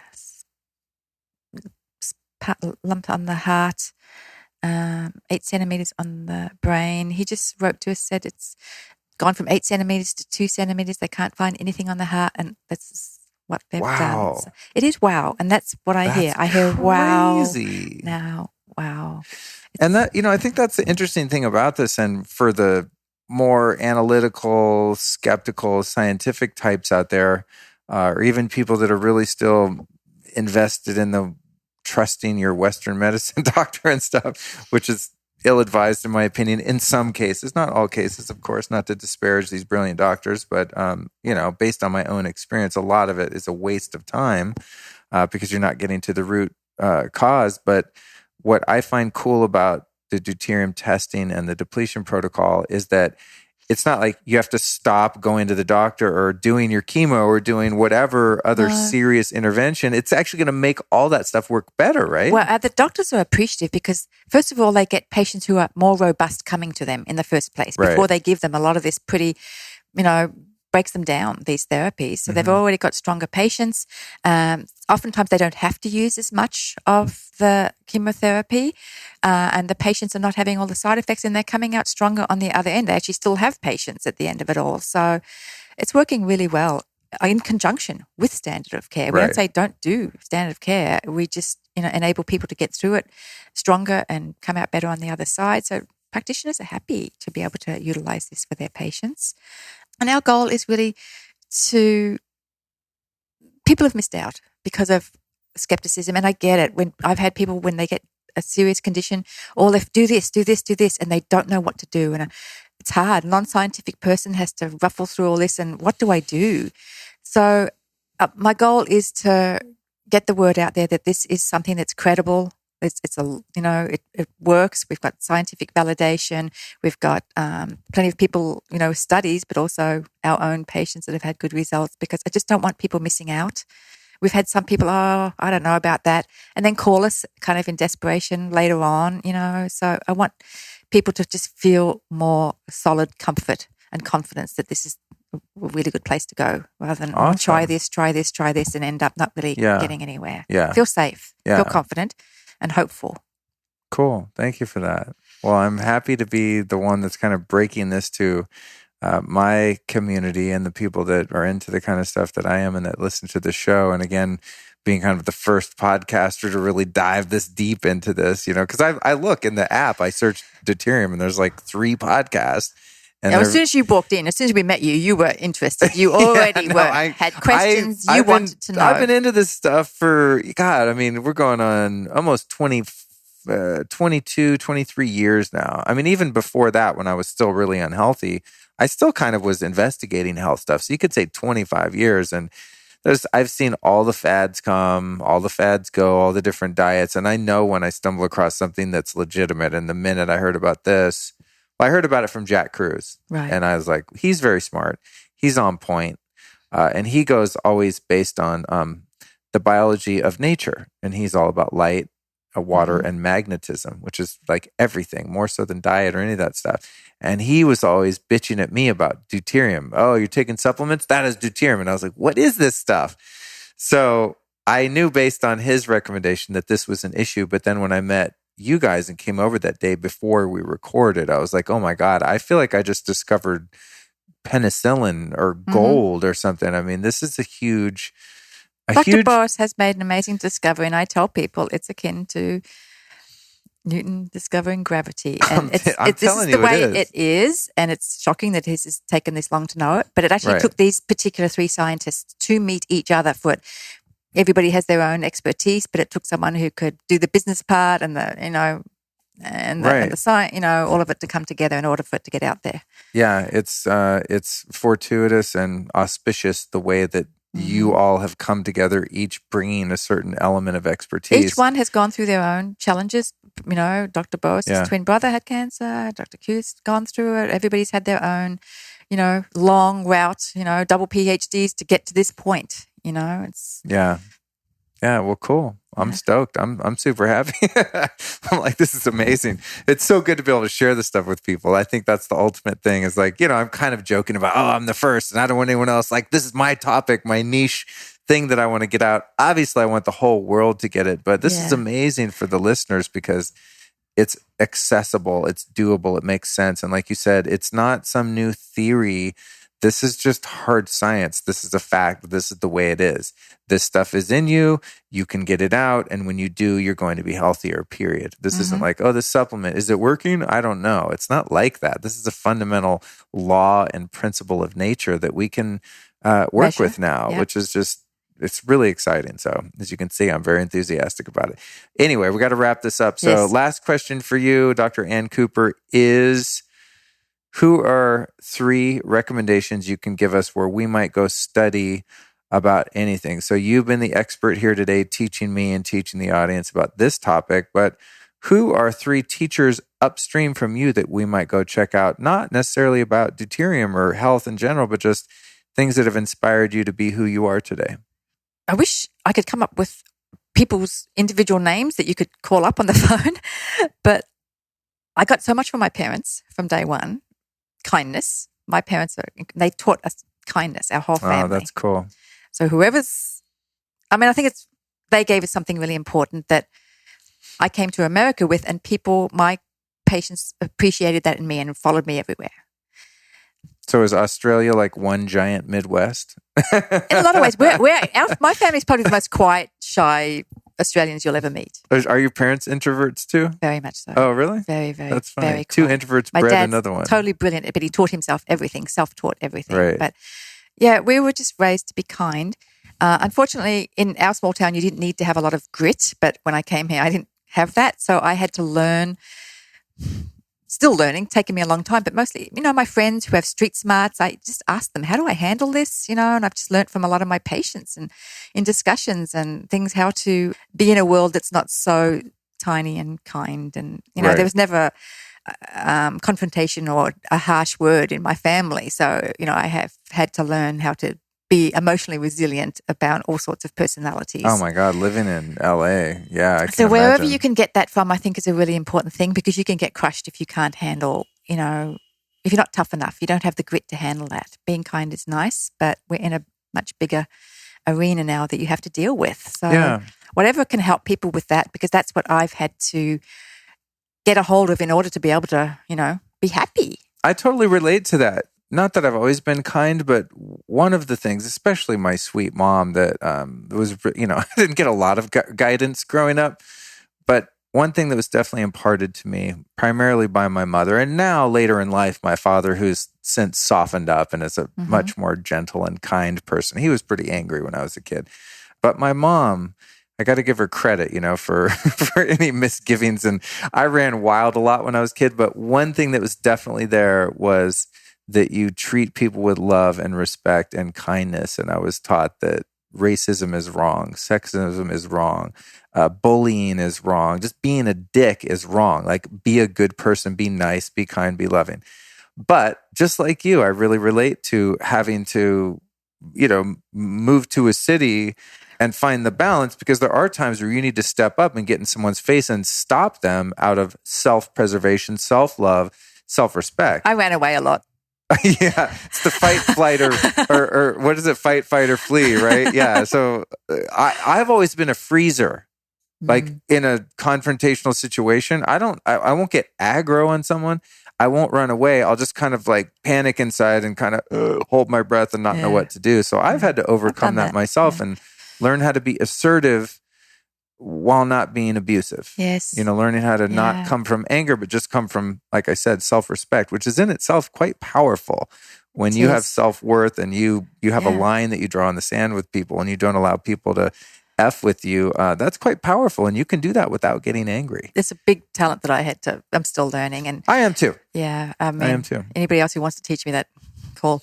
But okay, so for your 3 teachers, we can't go Google your parents and study from them, but we can take in the lesson as just described by both of us. So give me 2 other teachers or teachings of your choice.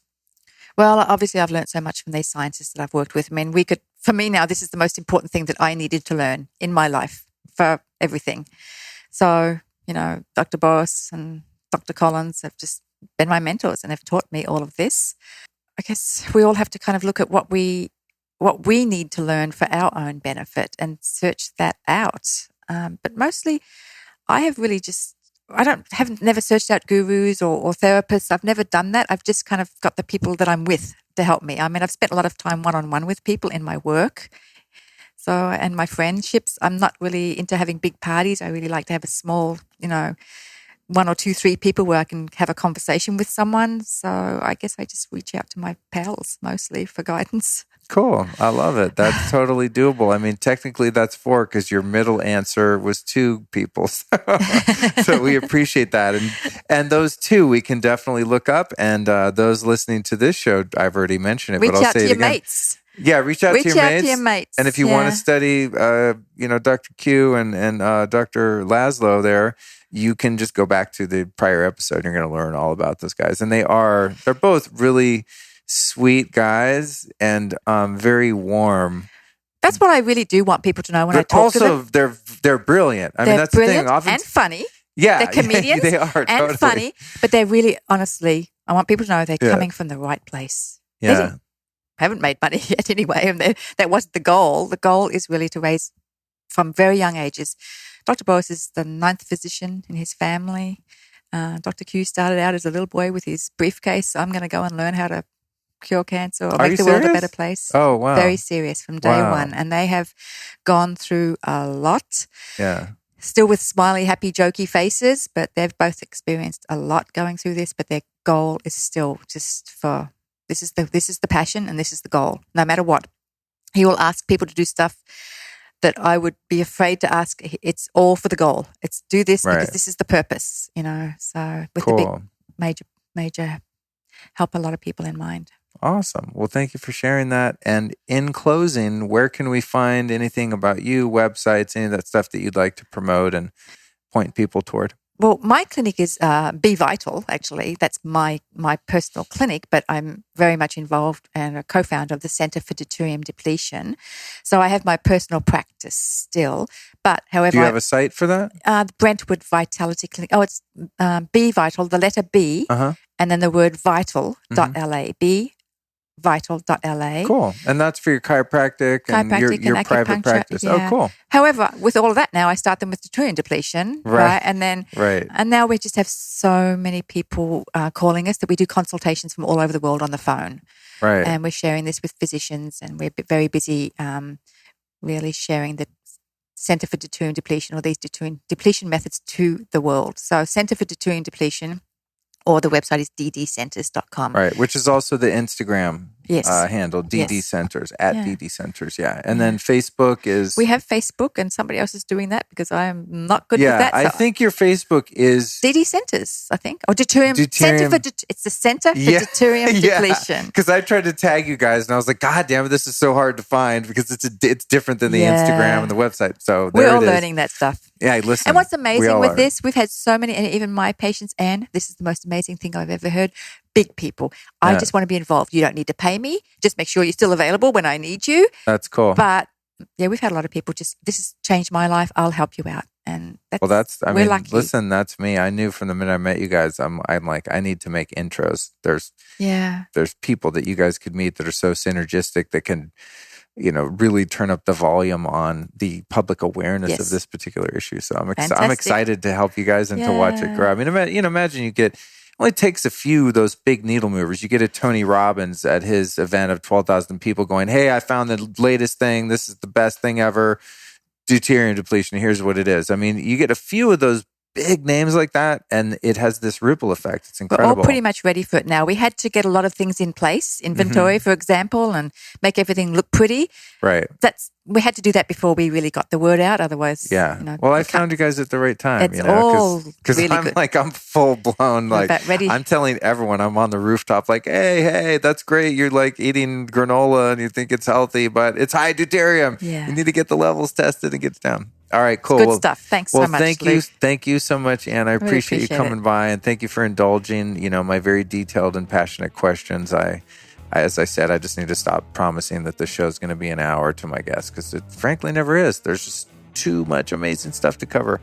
So I appreciate your time. I appreciate the work you're doing, and I'll look forward to seeing you again soon. I can't wait. Thanks, Luke. Well, there we go, ladies and gents. We made it through this epic 2-part series on deuterium. And by now, it's safe to say that you basically have, if not a PhD, a master's in deuterium depletion. And I feel so excited to be, I think, the first podcaster to really cover this topic in such excruciating detail. And the reason that I did that is because I feel it's that important. This is seriously going to make a huge impact on your health. And if you're feeling healthy, you're just a better person. That's the point to all of this biohacking stuff. On a certain level, it can sort of be, in my own experience, a distraction from doing some of the real work, which is, in my case, I'm not going to point the finger or project on you, the listener, but dealing with childhood trauma and issues with family of origin and addictions and codependency and compulsive thinking and negative thinking and character defects and all of those things that spiritually and psychologically make life suck for not only the person suffering from them, but those that they interact with, their fellow travelers on planet Earth. And so to me, working on things like getting your deuterium levels down, which brings up your metabolic energy. I mean, you have more cellular energy to not flip someone off in traffic and to repair that broken relationship or forgive a grievance or resentment. And it's really about the inner work. But I know for myself personally, even, to this day, after being into this stuff for so long, if I say don't get enough sleep or I eat a bunch of inflammatory foods on a food relapse or whatever, I don't think I have an eating disorder, so food relapse might be a little bit extreme. Maybe I do have an eating disorder. It's called I'm terrified to eat gluten, but sometimes I do because it tastes so good. Fair. I guess that's a disorder. Not to make light of real eating disorders, but sometimes food is a little bit addictive to me too. But if I do myself in like that physically, and I'm just not taking care of myself, which I do sometimes, I'm kind of a jerk. I'm way less patient. I'm definitely more selfish, more self-centered when I don't feel good physically because I'm in this sort of fight or flight survival mode. My nervous system's jacked up. My cortisol's high. My serotonin becomes low. Dopamine becomes low. I mean, especially with any kind of addictive behaviors. For me, probably my biggest addictive behavior, to be just totally transparent, is my phone. It's very difficult for me to leave my phone somewhere far away from my body. I check it compulsively. I'm working on that. It's always something. But all of those things require some degree of willpower. And if you don't have cellular energy, you lack willpower and you just lack the ability to, let me just say again, speak for myself, I will have a harder time staying connected to my higher self, to my true self and expressing that in my interactions with other people. And so while I love to do shows about the health stuff, just know that I'm doing it with an intention. My intention is to educate all of us so that we can take care of this spacesuit, this meat suit that we're gifted with. It really is a gift from God to be given a human body and to incarnate, to do the work. But the work isn't to take care of the body. You take care of the body so that you can do the work, if that makes sense. That's how I contextualize my own life and my own health and well-being. And that's why I'm in the health and wellness business. And I'm not someone that says just meditate all day and eat McDonald's and you'll be fine. I really don't believe that's true. I think you have to take care of the body, but it can also be a slippery slope of distraction. So thank you, diehards that are listening to the outro. on this bonus episode with Dr. Ann Cooper on deuterium. And this stuff's just so exciting for me. I feel like an explorer. I feel like a journalist, a reporter who's on the front lines of health and biohacking and even spirituality. I talked to some people today. I had 3 great phone meetings with people that are doing fantastic things in the world. And I don't want to spoil it, but I have some amazing partnerships and ventures and things coming up in the world that are going to allow me to interact with people more in person. So I'll tell you what, after being a podcaster for a couple of years, it gets a little, I don't want to say lonely, but yeah, right now I'm sitting here on a microphone in my office by myself. And so I don't know who the hell you are. That's why, I have some great things planned where I can have some more personal interaction and, have not just a virtual tribe that exists in the world of social media and digital media, but real tribes where you can get together and do all kinds of fun stuff. So that's coming up. But more than anything, I just want to thank you for listening to the podcast. I am quite literally living my dream. And my dream is to explore all of these things and to help alleviate suffering for my fellow humans. And when I find something that alleviates my suffering, man, I log it, I record it, and I share it with you. I'd also like to thank our sponsors, the first of which being Tonic Wellness Boutique, one of my favorite spots in Los Angeles to go take care of not only my health, but my looks. You know what I'm saying? I'm on the eve of my 48th birthday, and I have a little bit of vanity left. So I'll go over and see the team over at Tonic Wellness Boutique, and I'll do cryotherapy, cryoskin, infrared saunas, pressotherapy, all the things that they have there that are sort of biohacking, but really just about, your health and longevity, and in some cases, even helping you look good. They have clear light saunas. I was like, when I found out about it, I was like, oh, please don't let them have some crappy saunas. I went in, I was like, boom, 4 or 5 just massive, beautiful clear light saunas right there, which are the best ones I've ever been able to find in terms of safety, effectiveness, EMFs, etc. And it's just a really well put together, high vibe space, very well designed, bright and white and clean and good music. It smells good. Everyone's friendly and knowledgeable. So that's Tonic Wellness Boutique. It's up on Beverly near the Beverly Center in West Hollywood. And you can go to tonicboutique.com to learn all about them. That's tonicboutique.com. Amazing spot to go on a regular basis if you live in Los Angeles. If you're visiting LA, I would personally go from LAX to Tonic Wellness Boutique. Just straight up right there. Go do some cryo, take a sauna. You will be a new person after your travels. Then we've got, of course, our old friends over at Organifi. I had some Organifi this morning when I woke up, some of that green powder, and I can guarantee you by about an 80% margin that before I go to sleep tonight, I will do some of the Organifi Gold. I'll probably wake up tomorrow and have some Organifi Red.